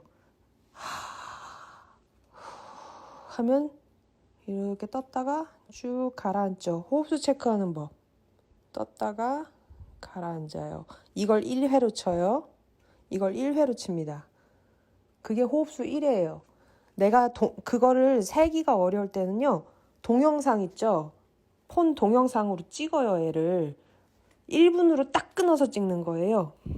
1분으로 딱 끊어서 찍는데 딱 눌러요. 그러면은 초시계가 가듯이 타타타타타 속도가 속도가 이렇게 시간이 뜨잖아요. 1분 되면 딱 꺼요. 동영상 촬영을. 그렇게 해서 재생을 해보고 들숨 날숨 해서 1회 이게 몇 번인지 확인합니다. 성묘 같은 경우에는 20에서 한 30회 사이 뭐 요렇게 하는데 과호흡이다. 그러면 30회가 넘어가고 한 40회 이렇게 뜨죠? 그러면 과호흡으로 칩니다. 그렇게 호흡수를 봐요. 하지만 악갱이는 달라요. 악갱이는 훨씬 빨라요. 근데 뭐가 이상해요. 병원을 가봐야겠어요. 그러면은 그걸 찍어서 가져가서 보여드리면서 이렇게 말하면 훨씬 낫겠죠? 물론 그 자리에서 봐도 과호흡은 눈에 띕니다만 아무튼 호흡수가 이상하고 숨 쉬는데 여기 등, 가슴, 목 이런 데서 끄르륵 끄르륵 하고 버블 끓는 소리, 거품 끓는 것 같은 소리가 난다. 그럼 오인성 폐렴일 확률이 있고요. 악갱이들은 근데 골골송을 불러도 약간 뜨르륵 뜨르륵 이래요. 그렇기 때문에 그거랑 좀 비교가 되게 잘 보셔야 되고요. 악갱이들 옮길 때는 어떻게 옮기냐? 어미가 물어서 옮길 때처럼 옮깁니다. 그냥 이렇게 하면 어미한테 좀 어미가 돌본 애들은 다리를 이렇게 잘 오므려요. 위로 들어서 오므리는데요. 얘는 그냥 늘어지죠. 어미가 안 돌봐서 이런 애들이 있습니다. 예. 일단 호흡수가 40회 넘어간다 이러면 과호흡이 맞고요. 거의. 아무튼 오인성 폐렴 같은 경우는 꼭 잘 보셔야 된다는 거랑 또 하나 아까 말씀드렸던 9개월인 거 확인하는 거 있죠. 이렇게 입 벌렸을 때 오목한 부분 있죠. 저 부분이 기형이에요. 이렇게 뚫리듯이 이렇게 푹 패여갖고 이상해요. 그러면 살리기가 어렵습니다. 그거 확인하는 거 알아두시기. 자, 그리고 제가 또 비판텐 연고를 영업합니다. 외상이 있어가지고 찢어진 데나 이런 게 있는 애인데 염증이 어느 정도 가라앉은 애들 있죠. 이제 딱지 나아야 되고 이런 애들이요. 요거 발라주면은 딱지 순식간에 떨어지면서 재생 되게 빨리 돼요. 금동이 꼬리 보실래요? 얼마 전까지 딱지가 지저분하게 앉아 있었는데 요거 딱 한 번 바르고 여기 보세요. 깨끗하죠? 절단한 자리. 깨끗하게 나왔죠? 요렇게 금방 낫는다는 거. 다리에도 발랐었어요. 딱지 금방 떨어지고 싹 나왔죠. 이 비판테 연고 괜찮습니다. 그리고 이거 왜 가져왔는지 아세요? 인보자 중에 흡연자인 경우가 있어요. 저처럼. 인보자가 흡연자예요. 근데 제가 손에 로션도 안 바른다 그랬죠. 그런데 담배는 펴도 될까요? 안 돼요. 담배를 필 때는요. 흡연자가 그 당장 악갱이 인보한다고 해서 담배가 끊어지진 않거든요. 흡연자는요. 니트릴 장갑 있죠. 니트릴 장갑도 끼시고요. 요거를 나무젓가락을 요쯤을 감으세요. 테이프로. 요쯤을 감으면요. 이게 벌어진 상태로 담배 끼워요. 이러고 피시는 거예요. 끼우고. 요 손에 장갑 끼우고요. 그러고 피셔야지 남아있는 니코틴 그것 때문에 애기한테 악영향을 안 줍니다. 담배 피는 사람 이거는 공식적으로 뭐 그렇다 연구 결과가 있거나 이런 건 아닌데요. 흡연자들이 췌장염이 잘 걸려요. 췌장암. 근데 이제 고등학생 같죠. 저 피셜이에요. 제가 주변에 투병하는 분들이 되게 많았잖아요. 신장질환 있는 애들이 췌장염 잘 와요. 노묘들이 췌장염 잘 와요. 흡연자가 집사인 경우에도 췌장염이 잘 오는 경우를 조금 봤습니다. 그래서 영향이 없진 않구나. 내가 아무리 막 이렇게 잘 한다고 해도. 네, 그러니까 악갱이를 돌보시는데 흡연자인 경우 나무젓가락으로 고등처럼 담배를 피시는 겁니다. 그냥 얘기했고요. 탯줄 얘기 잠깐 할게요. 애기들 눈도 못 뜬 꼬물이를 구조하면 탯줄이 붙어 있어요. 요렇게 제가 까치 노랑이 이렇게 써 있죠. 탯줄이 마른 거예요. 어미들이 보통은요, 배꼽에서 요 정도쯤에서 자릅니다. 잘라요. 근데 어미가 좀 띨띨하다, 초산이다, 뭘 잘 모른다, 그럼 탯줄을 이렇게 길게 남겨놔요. 대충 자른 거예요. 그냥 태반이랑 해갖고. 그런 경우 탯줄이 이렇게 말라붙으면서 꼬불꼬불해진 게 계속 몸을 찌르거나 이렇게 여기저기 끌려요. 그러니까 더 잘라줍니다. 남기는 건 어느 정도? 이 정도만 남기면 돼요. 그리고 제가 트위터로 사실은 출산 준비하는 거 간략하게 썼었거든요. 임신료 이걸로 넘어갈게요. 출산 준비를 해야 되는 분들이 질문을 할 때가 있어요. 그런 경우에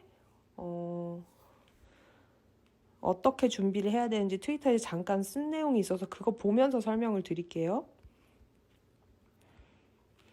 임신료는요, 아까 전에 제가 꼬물이 임보는 그냥 어느 날 서든리 갑자기 하게 된다 이렇게 말씀을 드렸잖아요. 임신료도 마찬가지입니다. 그냥 나는 고양이가 너무 사람한테 달라붙고 혹은 품종면대 밖에 있어서 살 수 없을 것 같고 혹은 뭐 이런저런 상처를 입었다거나 다리가 부러졌다거나 뭐 이런 이유 때문에 성묘를 구조를 했어요. 했는데 임신 중인 경우가 되게 많습니다. 그래서 임신료 임보는 막 내가 일부러 하게 되는 경우보다 주섰는데 하필이면 임신료인 경우가 되게 많아요. 그래서 임신료 임보에 대해서도 제가 말씀을 드리지 않을 수가 늘은 없습니다. 그렇기 때문에 꼭 이거 얘기하면서도 임신료 임보 얘기를 하고 싶었어요. 임보의 난이도로 나눠서 보면요. 꼬물이 임보 되게 힘들 것 같죠? 임보 난이도가 아기가 젖병만 잘 물고 오인성 폐렴이 와 있거나 쭈쭈를 태태하는 거나 혹은 이렇게 그런 거 아니면 사실 막 엄청 힘든 건 아니다. 잠을 못 자서 체력적으로도 힘이 붙여서 그렇지. 그리고 막 애가 어떻게 될까봐 정신적으로 되게 코너에 몰리기도 하고요. 아, 그거 하나 잠깐 얘기하고 넘어갈게요. 제가 저번에 라방 때 얘기는 했던 거긴 하지만 꼬물이들 이렇게 막 놀죠. 그래서 잠깐 나 화장실이나 부엌에 가서 설거지하고 있었어요. 그러고 와서 봤는데 애가 쓰러져 있는 경우가 있습니다. 뭐죠? 저혈당 쇼크. 갑자기 혈당이 확 떨어져요. 어린애들. 잘 놀다가. 잘 놀고 있었어요. 방금 그렇게 보고 여기서 잠깐 설거지하거나 전화통화 잠깐 하고 왔는데 애가 누워서 그냥 축 늘어져 있어요. 쭉 뻗어갖고. 그럴 때는 호흡이랑 뭐 막 보겠죠. 근데 사람 저혈당 왔을 때처럼 그렇게 막 그냥 툭 쓰러져요. 툭 쓰러져가지고 애가 누워있어요. 움직이질 못하고 이렇게 막 이렇게 팔다리 이렇게 해보면 쭉 늘어져요. 그냥. 그리고 애가 끙 앓아요. 그럼 어떻게 해야 돼요? 저혈당 쇼크구나 생각을 하고 병원으로 바로 가요. 24시간 병원 빠르게 검색해가지고 아무 데든 아무튼 갑니다. 빨리 가야 돼요. 빨리 가서 안 잡혀요. 솔직히 혈관. 근데도 어떻게 잡아요. 잡거나 혹은 피하로라도 맞춰요. 수액을 놔줘요. 그럼 바로 살아나요. 포도당 수액 있어요. 포도당 수액은 피하로 못 놓습니다. 괴사돼요. D자 들어가는 수액은 괴사돼서 못 놓습니다. 그러니까 혈관으로 놔야 돼요. 병원으로 빨리 가서 수액 놓죠? 벌떡 일어나요. 벌떡 일어나서 하던 일 합니다. 놀아요 막. 언제 그랬냐는 듯이요. 저혈당 쇼크를 저 한번 겪어봤었어요. 제가 대학생 때, 대학교 초년생 때였는데 그때도 임보를 했습니다. 근데 20년 된 얘기예요.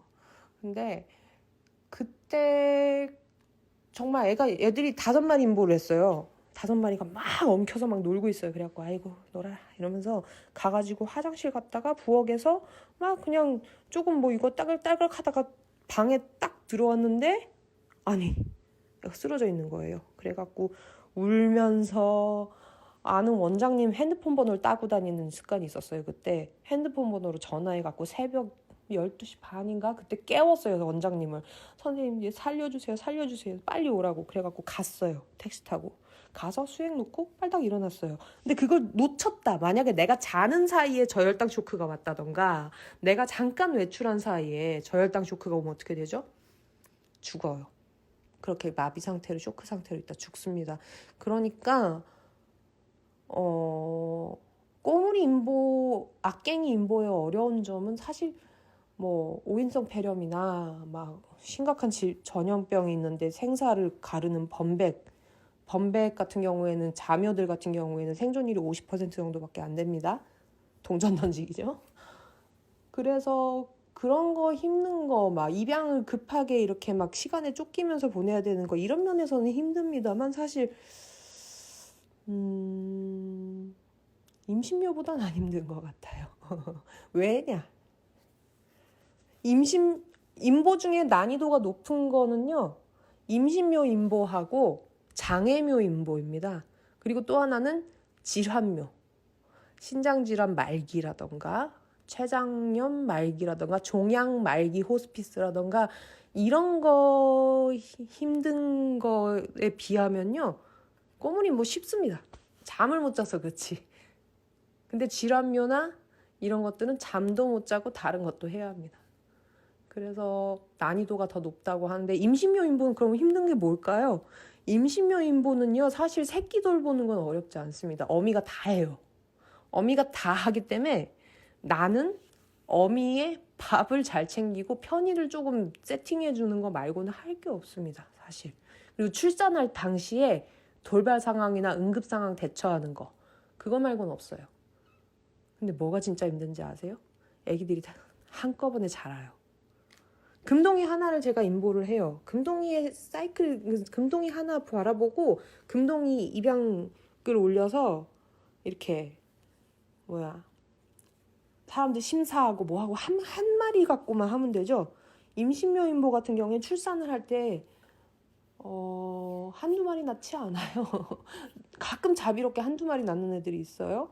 근데 대부분 5마리 이상 낳습니다.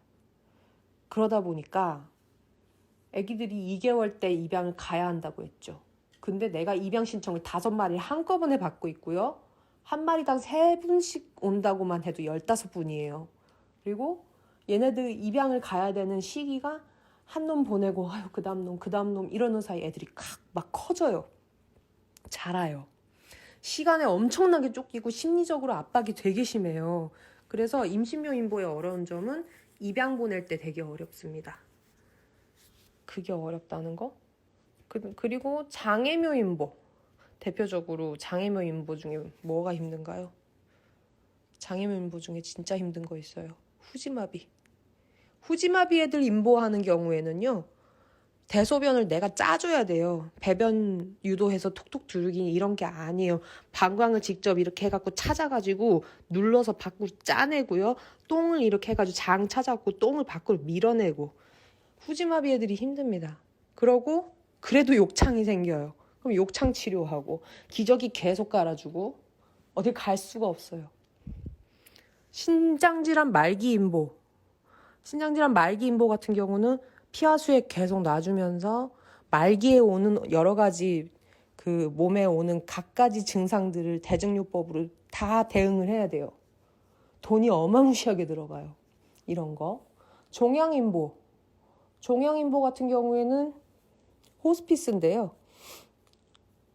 정말 정신적으로 신장질환 말기도 힘들지만 사람을 극한으로 몰아요. 이렇게 육체적으로도 극한으로 몰지만 종양이 있어서 호스피스 하는 집들은 멘탈이 극한으로 몰립니다.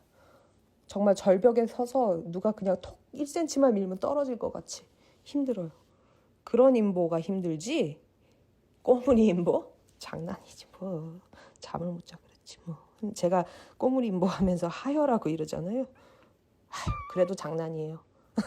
종양임보나 장애묘임보나 그런 임신묘임보의 입양 시기 같은 거에 비하면 장난입니다. 자, 임신묘임보 이제 얘기할게요. 임신한 채로 애를 줄 때 임신묘를 많이 본 사람들은 이렇게 딱 보면 얘가 살찐 건지 임신한 건지 대충 각이 와요. 이렇게 느낌이 와요. 그런 사람들은 임신묘를 줄 때 임신묘인 거 알고 줍습니다. 그냥 난 죽었다 이제 이러고서 주어요. 하지만 그걸 잘 모르는 사람들은 그냥 뚱땡인 줄 알고 주었는데 배가 점점 불러져요. 살찌나? 사람들한테 얘 임신인지 좀 봐주세요. 이때 사람들이 임신이네요 이래요. 아이고 난 죽었다. 이러고서 임신묘를 임보하게 됩니다. 임신한 게 티가 나는 시기는 이렇게 애들 임신한 지 한 달 이쯤부터는 좀 티가 납니다. 그때부터는 배가 이렇게 빵 보여요. 조금씩 빵해지는 게 보여요. 하지만 복부 비만하고 크게 차이가 안 나 보일 수도 있는데 복부 비만은 좀 이렇게 아래쪽이라든가 다른 데도 많이 뚱뚱하던가 이런 티가 나는데 임신해서 이렇게 복부가 부풀어 오는 경우는 이 옆구리 쪽이 이렇게 빵해지는 게 보여요. 좀 이상해요. 몸은 말랐는데 배만 빵해요. 그런 경우는 뭐다? 임신 아니면 복수 찬 거예요. 그러니까 이제 그때부터 애들이 임신한 지 얼마 안 됐을 땐 사실 좀 잘 먹지 못해도 어느 정도 그냥 괜찮거든요. 근데 배가 부르는 게 보이기 시작한다 이럴 때부터 허기가 엄청나게 져요. 그래서 이렇게 사람들이 막 임신묘 데려오면은 막 보양식 해준다고 난리가 나거든요. 이제. 근데 잠깐 그거 얘기할게요. 황태는 좀 조심하세요. 우리나라에서 유통되는 건어물들은요 특수하게 처리를 합니다. 제가 블로그에도 썼었는데 먹거리 엑스파일 이런 데 나왔어요. 이렇게 알약으로 된 이렇게 이상한 농약 같은 거 있어요. 그게 팍 하고 이렇게 기화하는 식으로 가스가 이렇게 퍼져가지고 그걸로 살균 소독하는 살충하는 건데요. 건어물에 있는 단백질을 먹는 애벌레 같은 게 있어요. 그 벌레가 생기면 건어물이 못 쓰게 되거든요. 근데 냉장으로 보관을 하면 괜찮은데 그 냉장으로 보관을 안 하고 그냥 그 약을 박스마다 넣어버려요. 배송 나갈 때도 넣어버리고. 그러면은 포스포 어쩌고 무슨 그런 성분이었는데 그거는 특징이 이렇게 가루 같은 것만 남고 싹 퍼져버려요. 알약으로 집어넣는데. 그러면 배송 받은 사람 몰라요. 그냥 가루가 있네 이래요. 그리고 그냥 먹입니다. 그럼 어떻게 되죠? 보양식이 아니라 살충약, 농약을 먹이는 거랑 똑같아요. 그러니까 황태는 어떻게 해야 된다? 냉장에서 이렇게 잘 말려서 냉장한 상태로 이렇게 보관해서 잘 유통한 그런 걸 사서 먹이면은 좀 보양이 되는데 그냥 건어물 이런 데서 사고 마트에서 사고 이렇게 하면 독극물입니다. 막 황태는 독극물이 돼요. 그러니까 용대리 황태 이래갖고 그런 거 안 하고 덕장에서 바로 파는 것들 있거든요. 그런 걸 사서 쓰세요. 모르면 저한테 물어보시면 전화번호 드릴게요. 아무튼 그거 잠깐 얘기했고요.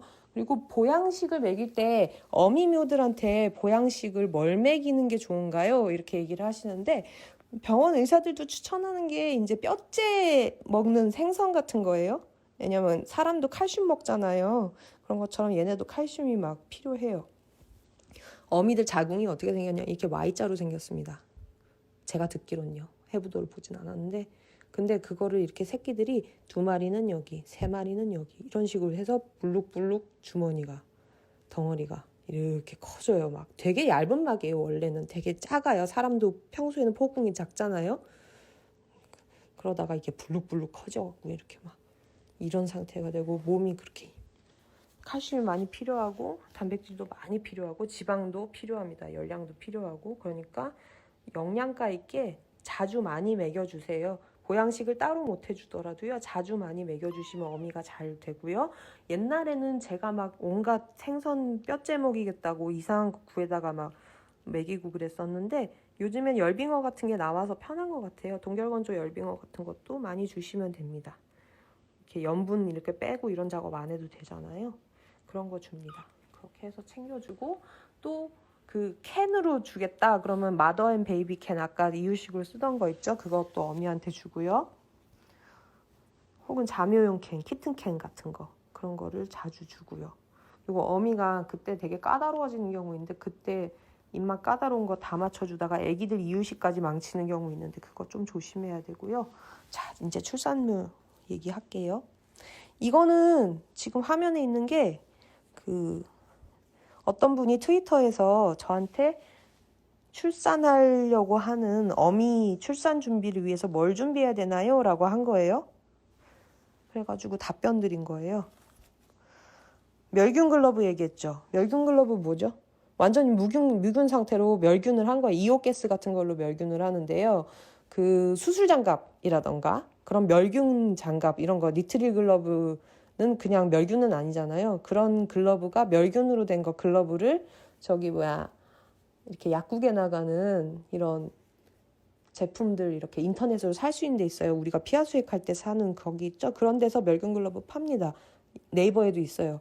그 멸균 글러브 사서 갖고 계시면 출산 상황에서 내가 뭔가를 해줘야 할 때 그걸 끼고서 할 수가 있어요. 내가 손을 소독한 데는 한계가 있거든요. 그리고 또 이제 돌발 상한 얘기를 할게요. 출산을 하고 있는데 어미 산도 거의 생식기에서 머리가 들락날락 하고 나오질 못하는 경우가 있어요. 이 새끼 낳을 때 그랬어요. 이 새끼. 아키 새끼. 어떻게 하죠? 양막이 저절로 터지면은 산도를 쭉 미끄러져 빠져나오는 게 편한데 양막이 안 터진 채로 계속 나오는 놈들이 있어요. 그런 경우에는 대가리가 걸립니다. 산도에. 띠용. 그럼 어떻게 하죠? 멸균 글러브를 낀 상태로 양막을 이렇게 꼬집해서 쭉 늘려갖고 터트려 버립니다. 그렇게 해서 나왔어요. 이 새끼가. 그리고 또 하나. 한 애들 머리부터 나오는데 막내가 발부터 나왔어요. 산도에 들락날락하고 계속 못 나와서 이렇게 봤어요. 어미 생식기를. 그랬더니 발바닥이 보여요. 젤리가. 이런 발부터 나오고 있는 거예요. 그럼 어떻게 해야 돼요? 사람처럼 이렇게 해서 돌립니까? 못해요. 어떻게 해야 되죠? 발 잡아서 뺍니다.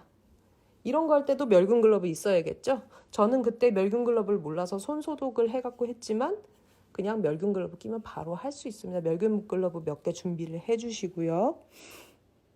그리고 탯줄을 아까 남기는 거 얘기했죠? 2cm, 1.5 이 정도 남겨요. 그리고 묶어야 돼요. 묶을 때 뭐 쓰죠? 옛날에 명주실 썼는데 저도 명주실 썼습니다만 시장에 있을 때 얘기였고요. 명주실 못 가잖아요. 그래서 멸균 글러브 살 때 수술하고 나서 봉합할 때 쓰는 나일론사 같은 거 있죠?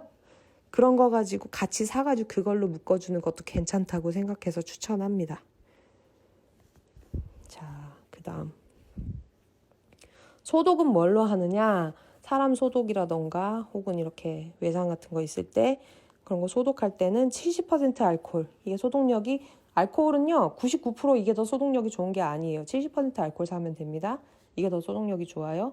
가위 소독하거나 혹은 탯줄 자른 자리 이렇게 내가 소독한다던가 혹은 이렇게 뭐 그런 데 쓰는 거. 그리고 깨끗한 이런 담요 있죠? 이런 담요를 준비를 하고요. 그리고 어미가 낳느라고 정신이 없어서 이렇게 애기 처음에 나올 때 젖어 있거든요.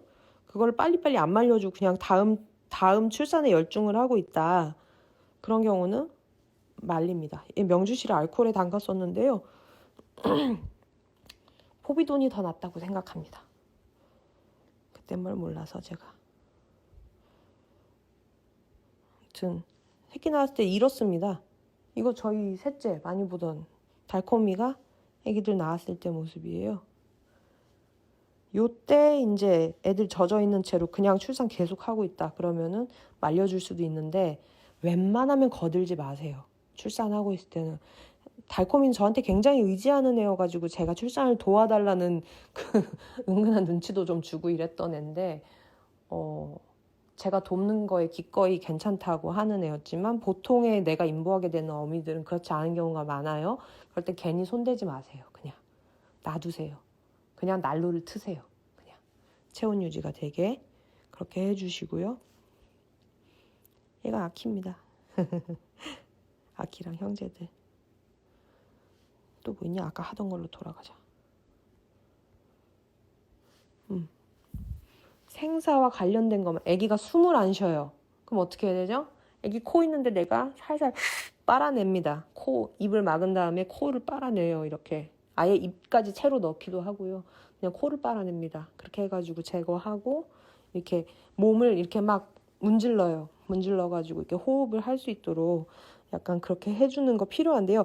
이런 거는요. 아기 임신하기 전에요. 그러니까 임신료 출산하기 전에 동물병원 가서 선생님 이런 상황이 생기면 제가 어떻게 애들을 CPR이나 이런 거 양막 제거나 뭐 이런 걸 하나요? 이런 걸 좀 물어보세요. 물어보셔가지고 오래된 병원들 같은 경우는 그런 임상이 있을 수 있어요. 그러니까 오래된 병원 이런 데 가가지고 원장님한테 물어보고 미리 숙지를 하고 계시는 게 좋고 유튜브로 동영상 같은 것도 좀 보고요. 그렇게 해서 CPR이랑 이런 걸 익혀두시는 게 좋습니다. 그리고 아기 한 마리 나올 때마다 태반이 한 개씩 나와요. 그러니까 5마리 나오면 태반이 5개예요. 보통 태반이 같이 나오는 경우에는 어미들이 그걸 먹습니다. 그냥 없애버리려고 먹어요. 근데 그게 태반이 굉장히 고열량이라고 저는 들었어요. 그래갖고 5마리 나온 거 5개의 태반을 다 먹게 두질 않고요. 한 2개, 3개 먹었으면 나머지는 치워 버려버립니다. 근데 저는 옛날에 약간 좀 영양소에 미쳐가지고요. 그거를 말려가지고 나중에 어미 밥에 섞었어요. 보양식하라고. 그런 이상한 짓을 하기도 했습니다. 아무튼 그렇습니다. 그리고 아기가 이렇게 아기들 낳고서 아예 자리에서 안 일어나는 놈들이 있어요. 아기들만 보는 놈들. 그렇기 때문에 주변에 화장실이랑 이렇게 이런 거를 적절한 자리에 배치를 하고 절대 화장실 옆에 물그릇 밥그릇 안 놓고 따로따로 이렇게 놔줍니다. 그 다음 또 있냐. 좀 뭐라 그러지? 입맛이 떨어지는 애들이 있어요. 입맛이 떨어지는 애들이 있는데 조금 이렇게 수분 있는 간식 있잖아요. 파우치, 이렇게 유동식 파우치라던가 어떤 생선 파우치라던가 추르라던가 에너지 추르 이런 것도 있어요. 약간 차이인데 그게 좀 더 아미노산이 높다 그러는 뭐 얘기가 있습니다. 그러니까 에너지 추르 뭐 이런 거를 좀 준비를 해 놓으면 좋아요. 그리고 소화 잘 되는 것들 이렇게 사료회사에서 나오는 것 중에 소화가 잘 되는 뭐 가스트로인테스티널 뭐 이런 류들 있죠. 이런 류의 파우치들을 좀 소화 잘 되는 것들을 준비해주면 좋아요. 애들이 먹고 움직이지를 않고 계속 애기들을 보다 보니까 소화가 잘 안 돼갖고 배에 가스 차고 이런 애들이 있어요. 어미들이. 그런 애들 위해서 소화 잘 되거나 유동식이거나 기호성이 되게 좋거나 이런 간식류 포함해서 좀 파우치 물기 있는 거를 많이 준비하는데 왜 물기가 많이 있어야 될까요? 제 생각인데요. 어미들이 젖이 계속 빠져나가요. 아까 금동이 젖 먹는 거 보셨죠? 이런 애가 5마리 배에 붙어 있다고 상상해 보세요. 엄청나게 많은 체수분이 빠져나가고 있는 거예요. 물을 계속 먹어야 되는데 어미들이 정작 물을 많이 안 마셔요. 그러니까 먹는 거 자체를 사료 안 줍니다. 무조건 습식으로 줘요. 저는 출산한 어미들, 임신묘 이런 애들은요. 그래서 그렇게 해주는 게 좋고 어미들한테 엄청나게 많은 칼로리가 필요해요. 그래서 저는 심할 때는 10끼 넘게도 먹여봤어요. 어미한테. 그걸 다 먹어요. 진짜로. 근데 살이 안 쪄요. 새끼들한테 젖으로 계속 빠져나가고 있어서 그리고 애들이 못 쉬고 계속 일하고 있잖아요. 애기 돌보느라. 그래가지고 엄청난 열량이 필요하기 때문에 이렇게 내가 막 먹여서 배를 빵빵하게 만들고 좀 토실해진 것 같이 보여요. 어미가. 근데 젖을 딱 물리고서 애가 벌떡 일어났는데 허벅지가 푹 꺼져 있어요. 막 진짜 배도 푹 꺼지고 정말 그래요. 젖 빨리고 나면 아무것도 없어요. 몸이 껍데기만 남아있고 살이 절대 안 쪄요. 어미들이. 그런 거를 좀 감안을 해서 칼로리를 이렇게 좀 해주고 또 어미가 출산 후에 하혈을 하거나 그런 경우에는 병원 가서 무조건 엑스레이 찍어보셔야 돼요. 구토를 심하게 한다거나 이러면 제가 저번에 얘기했었죠. 사산한 새끼가 뱃속에 남아있는 경우가 있습니다. 새끼를 다 안 낳고 사산한 애가 뱃속에 남아서 썩어요. 부패가 돼요. 그래서 어미가 어떻게 돼요? 밥을 못 먹어요. 너무 아파요. 열이 올라요. 막 이상해요. 그리고 생식기에서 막 이런 물이 막 계속 나오거나 고름이 이렇게 비칠 때가 있어요. 그러면 어떻게 해요? 새끼고 자시고 다 떼놓고 어미 빨리 데려가세요. 빨리 데려가지고 수술해야 됩니다. 드러내야 돼요. 그냥 그 김에 불임해버립니다. 근데 그러면 어떻게 돼요? 젖이 끊겨요. 그럼 어떻게 한다? 아까 전에 제가 1시간 동안 했던 꼬물이 돌보기 스킬을 쓰셔야 할 수도 있다. 젖이 끊깁니다. 젖이 말라버려요. 그런다는 거. 그리고 어미가 혈변을 좀 볼 수는 있어요. 그냥 장이 그냥 그런 경우가 있어. 출산 후에. 그런 경우에는 어떻게 한다? 그것도 이거 아까 전에 먹였던 스맥타를 써봐도 안 된다. 그럼 또 병원 가요. 그렇게 해야 됩니다. 그리고 끝이네요. 또 뭐 있을까? 어미랑 새끼들이요 붙어 있잖아요. 요 정도 붙어 있는 거 같으면 괜찮아요. 근데 얘네 한 달 된 애기들이거든요. 근데 이렇게 커요. 달콤이가 작아가지고 이렇게 붙어 있으면 어때요? 체온이 장난 아니에요. 이런 상태에서 난로 떼줄까요? 안 떼줄까요? 안 뗍니다. 충분히 더워요. 정말 더워해요. 헥헥거리기도 해요. 그러니까 이렇게 새끼들이 다닥다닥 붙어갖고 내내 있을 때는 난로 안 틀어줍니다. 너무 더워요. 요것도 생후 한 달 됐을 때네. 아, 이거 사진이 안 뜨네. 그리고 이유식을 아기를 먹이는데 이유식 먹일 때 이제 똥이 나올 때 있죠? 그러면 이렇게 빨간 똥 나올 수 있는데 놀라지 마세요. 아기들 이유식 할 때 첫 똥은 좀 이상해요, 원래. 그리고 오늘 질문 주신 분이 주신 건데 이게 출산하고 난 어미의 찌찌예요. 이렇게 주변에 털이 다 빠져 있죠. 애기들이 젖 먹기 편하라고, 젖 찾고 젖 먹기 편하라고. 근데 얘가 수유 중인지 아닌지 확인해야 될 때 제가 전에 얘기해드린 거 있죠. 찌찌 주변에 침 자국이 있어서 털이 이렇게 무스 바른 것처럼 젤 바른 것처럼 그렇게 돼 있기도 하고 이렇게 시꺼멓게 약간 갈색 나는 유륜처럼 모양처럼 이렇게 동그랗게 링같이 둘러지는 그런 모양이 있기도 해요. 그런 어미들은 수유 중인 어미다. 이렇게 알고 계시면 돼요. 침 자국이 있거나 이렇게 말라붙은 이렇게 침 자국이 시커멓게 보인다던가 그러면요. 아무튼 출산묘는요 무조건 많이 먹이세요. 많이 먹이고 잠잔다 그럼 건들지 마세요. 정말 겨우겨우 잠이 들어서 쉬는 거니까 그런 경우에 그냥 놔둡니다. 새끼들 섣불리 만지지 않고 사진만 찍고 조용히 빠집니다. 애기들 기록할 사진만 찍고요. 빠져요. 그냥 그렇게 하고 어미가 최대한 안심하고서 애기들 돌볼 수 있게 빠져줍니다.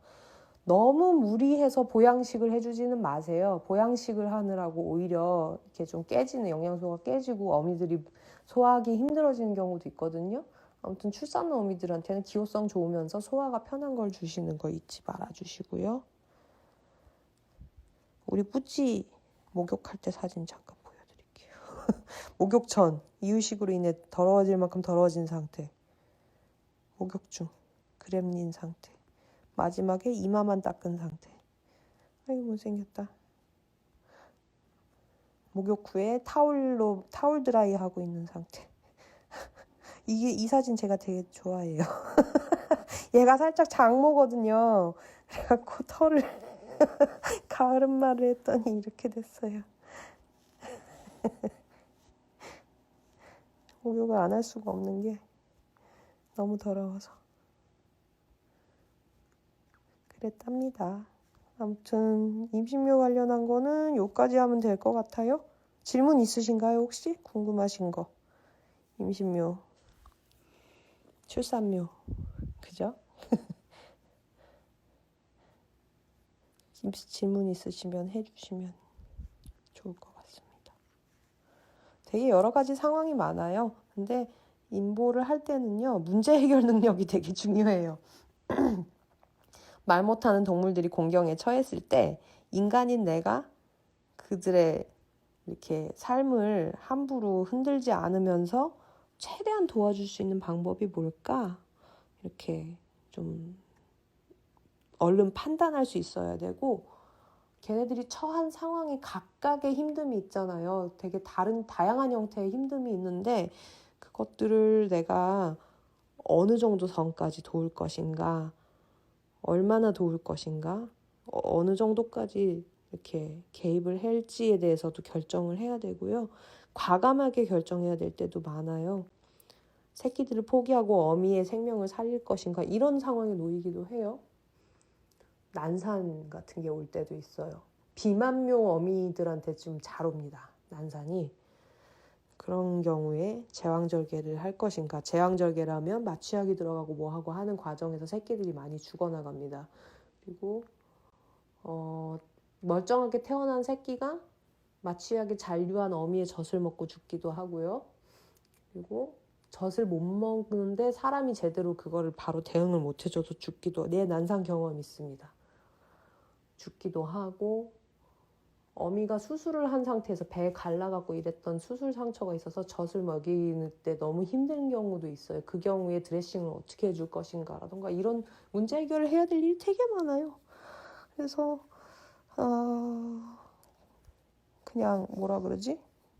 모두가 잘할 수는 없고요. 시행착오는 분명히 있어요. 분명히 있는데 중요한 건 안 죽게 만드는 거.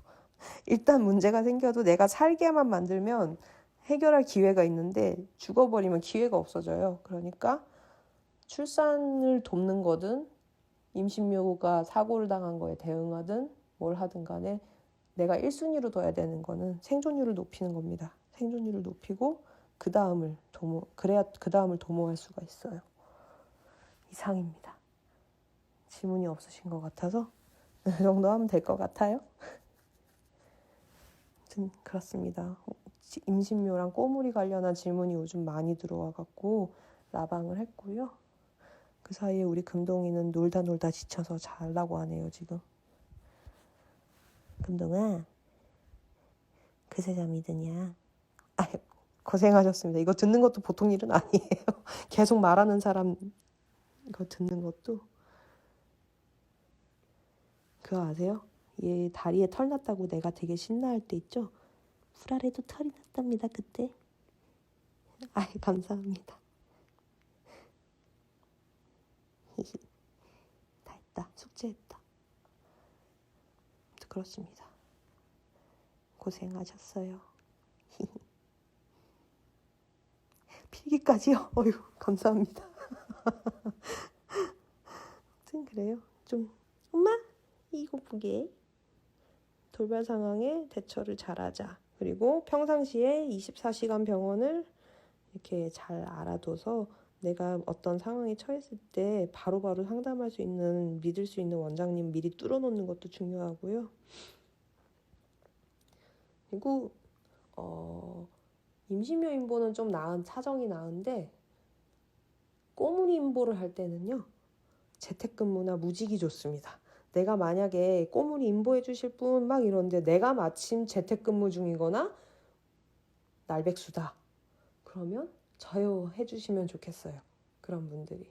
직장 다니면서 하면은요, 너무 이 타이밍이 안 맞아줘요. 그러니까 그래요? 임신묘가 있구나. 예, 상황을 잘 보시면서 하시면 되고, 오늘 질문이 있었었는데요. 제가 이걸 보여드려도 되나 모르겠네. 충문이네라는 분께서 저한테 질문 주신 건데,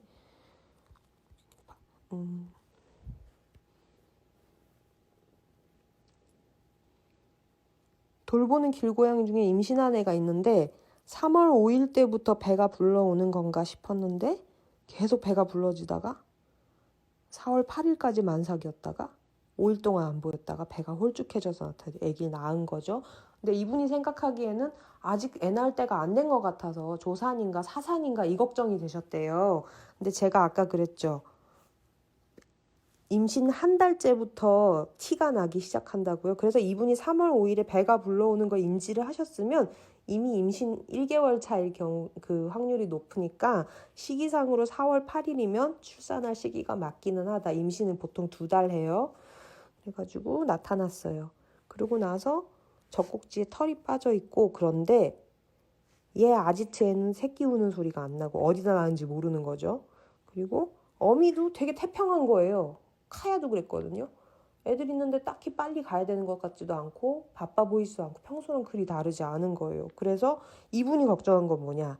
유산을 해서 뱃속에 아기가 있는 채로 혹시 있거나 사산을 한 거 아닌가를 걱정하신 거예요. 그래서 어떻게 답변을 드렸냐면 어미가 그리 급해 보이지 않아도 출산을 하고 돌보는 새끼들이 있는 경우가 있다. 그러니까 밖에 나가서 휴식을 많이 하는 애들이 있어요. 그런 경우가 있으니까 꼭 유산이 아닐 수도 있다. 첫째. 그리고 그 다음으로 이렇게 혹시 사산일까봐 걱정이 되시면 사산인 경우 뱃속의 새끼들이 잔류해갖고 자궁축농증으로 부패해서 자궁축농증으로 진행 중인 경우에 나타나는 증상들이 있다. 이 어미한테 그 증상들이 나타나는지를 좀 지켜보시라 말씀을 드렸어요. 어떤 증상이 있느냐? 자궁축농증이 있어가지고 어미들이 이렇게 뱃속에 문제가 있는 경우에는요. 첫째, 밥을 잘 못 먹어요. 오심이 계속 있어요. 구토가 나오기도 하고요.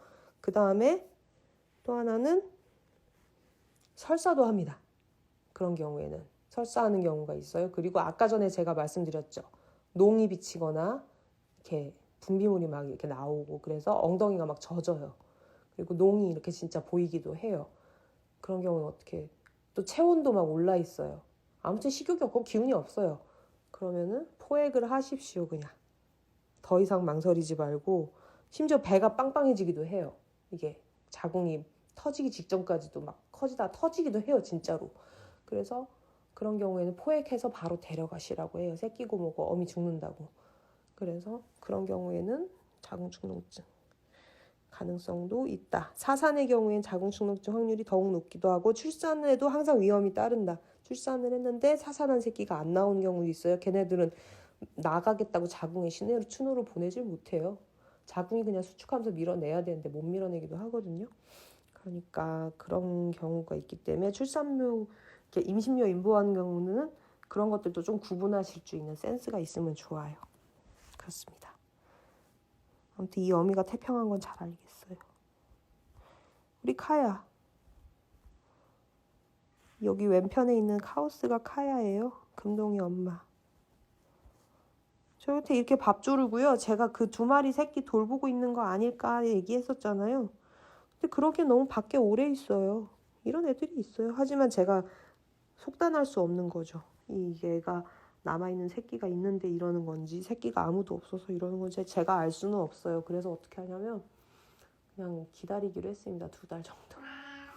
2달 정도 기다려서 어미가 없이도 애들이 조금 버틸 수 있는 상태 혹은 애기들을 밥자리로 데려온다던가 이러면 어미를 바로 포획해서 TNR을 할 겁니다. 그쵸? 형제들이 살아있으면 좋겠다.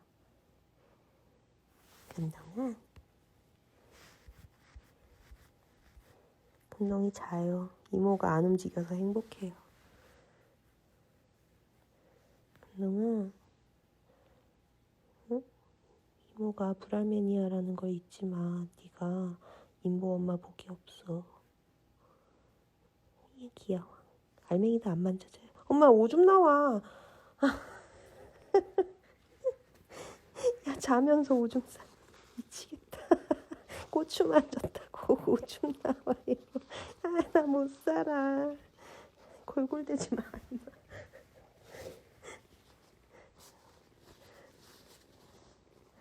자묘가 막 6개월 됐는데도 젖바는 애들이 있어요. 고고님 질문. 어미묘 젖에 집착하는 경우 어미 찌찌에다가 쓴 걸 발라버리거나요. 어미를 계속 이렇게 격리해버리거나 이렇게 아무튼 계속 떼놓습니다. 계속 떼놓고요. 길냥이면은 그게 좀 어려울 수는 있는데 집에서 인보한 애들이 그런다? 그러면 새끼들 그냥 입양 보내버려요. 저는. 떼면 그만. 그렇습니다. 이 새끼. 또 문지르면 안 나와. 아유 휴지만 버렸네. 히히. 행복한 감동. 운동이 웬일로 착하게 손빨겠다고 소리 안 지르고 잘 자네. 아무튼 길에 있는 애예요? 아니 집에서 인보하는 애예요? 고고님? 골골대기는.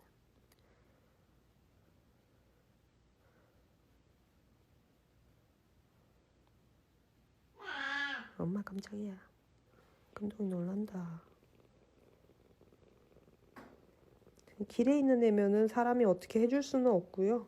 그냥 독립시키기만 기다려야 돼. 아 친구네 집에 있는 애예요? 새끼들을 얼른 입양 보내시라 말씀을 드리세요.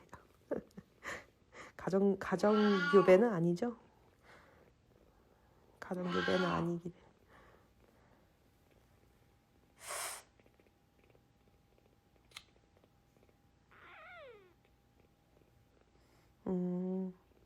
아, 그랬어요? 그랬구나. 새끼들이 막 4개월 이때까지 빠는 건 저도 그냥 냅두는데 어미가 너무 힘들고요. 이 큰 애들이 젖빨면요, 진짜 영혼까지 빨려나간. 저도 손줍줍이 해주다 보면 너무 힘이 들거든요, 체력적으로도. 이렇게. 안녕하세요. 다 끝났는데 오셔서 어떡해. 그랬구나. 길고양이였다가 애기들을 얼른 입양을 보내는 게 낫고, 이렇게 물리적으로 그냥 이렇게 분리하는 경우도 있습니다. 물리적으로 분리하기도 하고. 아니, 그러셔요. 네. 3차 음에 목 쉬었거든요. 아니, 근데 왜 이렇게 잘 자? 아, 이쁜 거, 이쁜 거. 키튼 사료요? 5개월쯤? 5개월쯤이면 잠요용 키튼 줘도 되는데, 불임을 하고 나서는 좀 줄이세요, 칼로리를. 3차에 불임. 집 앞에서 캔 주는 게 낫죠.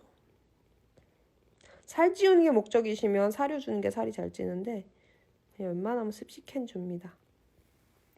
불임 수술은 길냥이들이라고 해도 임신한 여자애들은, 그러니까 불임 수술할 때요, 형제들이 막 있잖아요. 근데 자묘들이 독립을 안 하고 지들끼리 막 뭉쳐서 계속 사는데 발정이 오고 막 이런 경우가 있어요.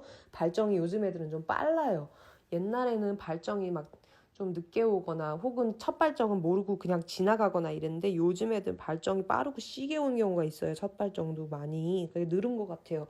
그래서 만약에 형제자매들이 같이 있는데 여자애가 위험할 것 같다, 임신할 것 같다, 근친이 될 것 같다, 이런 경우에는 꼭 여자애 먼저 수술을 하고요.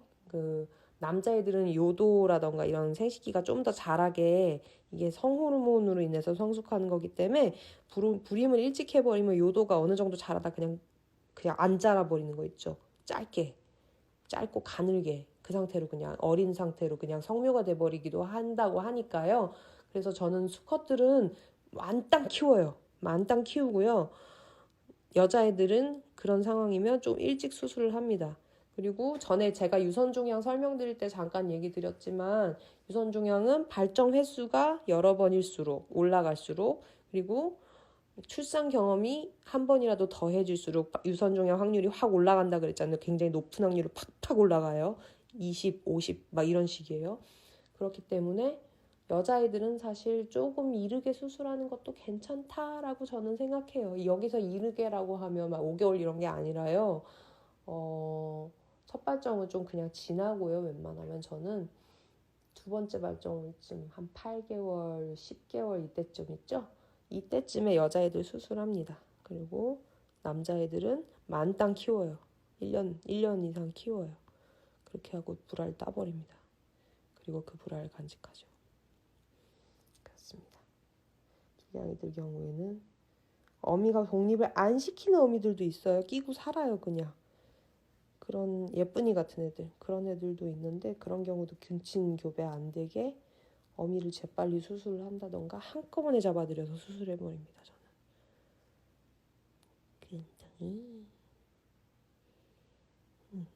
굉장히 간직합니다. 두 놈을 확인했는데,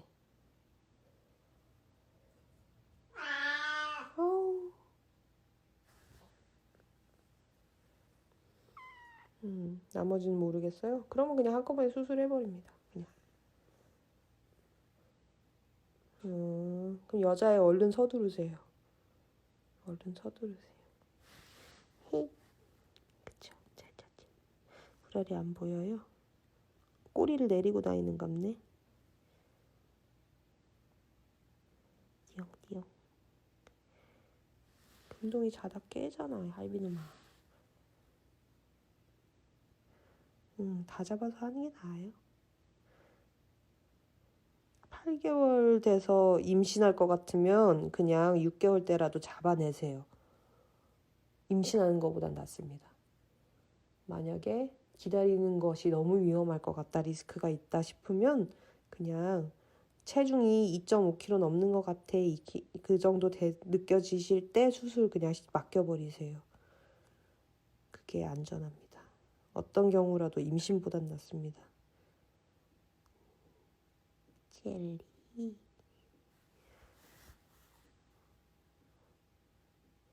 양젤리요? 너무 좋죠.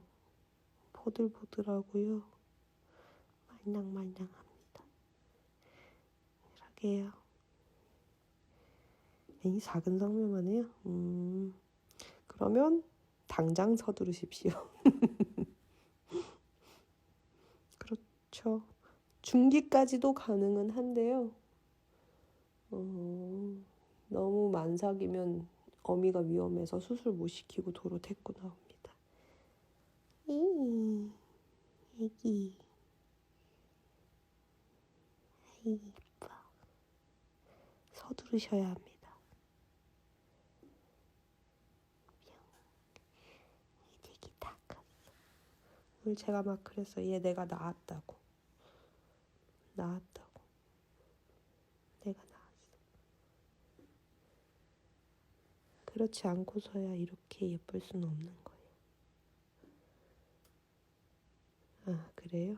얼른 수술하셔야 되는데 포획을 그 개만 먼저 잡겠다. 아니면은 그냥 순놈들부터 잡기 시작해서 다 잡으세요. 다 잡으시고 웬만하면 포획틀을 여러 개 놓을 수 있는 게 좋고요. 네, 당장 잡으셔서 그걸 일벌 100개라고 하냐? 일벌 100개 하십시오.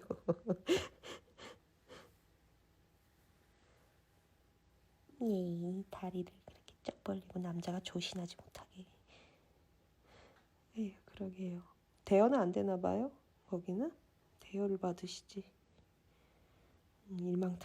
일망타진이 맞습니다. 일벌 100개. 본을 보여. 어이가 없다. 정확하지 않대 사자성어 쓰면 안 돼. 이래서. 제가 요즘 일벌 100개라는 말이 계속 와닿거든요. 엠번방 때문에. 옷에 털 이거 뗀 거예요. 금동이요? 그러게요. 아, 그리고 사실 아무리 저처럼 냉혈해서 애들 입양 보내고도 잘 사는 사람들도요. 수유를 하면서 온갖 고난과 역경을 막 같이 넘고 나면 되게 보낼 때 힘들긴 해요. 그래도 저는 주제 파악이 돼 있어요. 2 이상 키우면 호더가 맞고요. 지금도 호더가 맞습니다. 김동이 너무 예쁘지만요. 얘는 애정이 많이 필요할 테니까 n분의 1 해서 애정을 받아야 되는 이런 집은 좀 안 좋죠. 더 좋은 집으로 가야죠. 산후조리요? 산후조리 딱히 해줄 게 없어요. 그냥 계속 먹여요.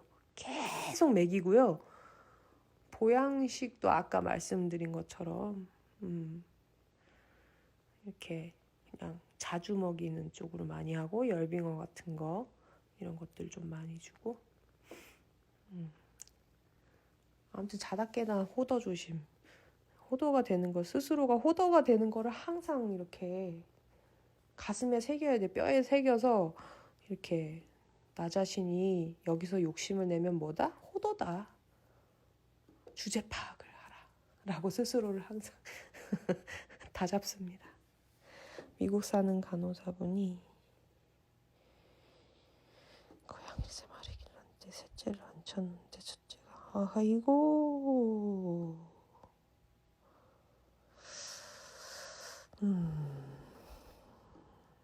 첫째가 그 정도 될 거면은요 사실 셋째를 다른 집을 찾아주는 게 맞습니다.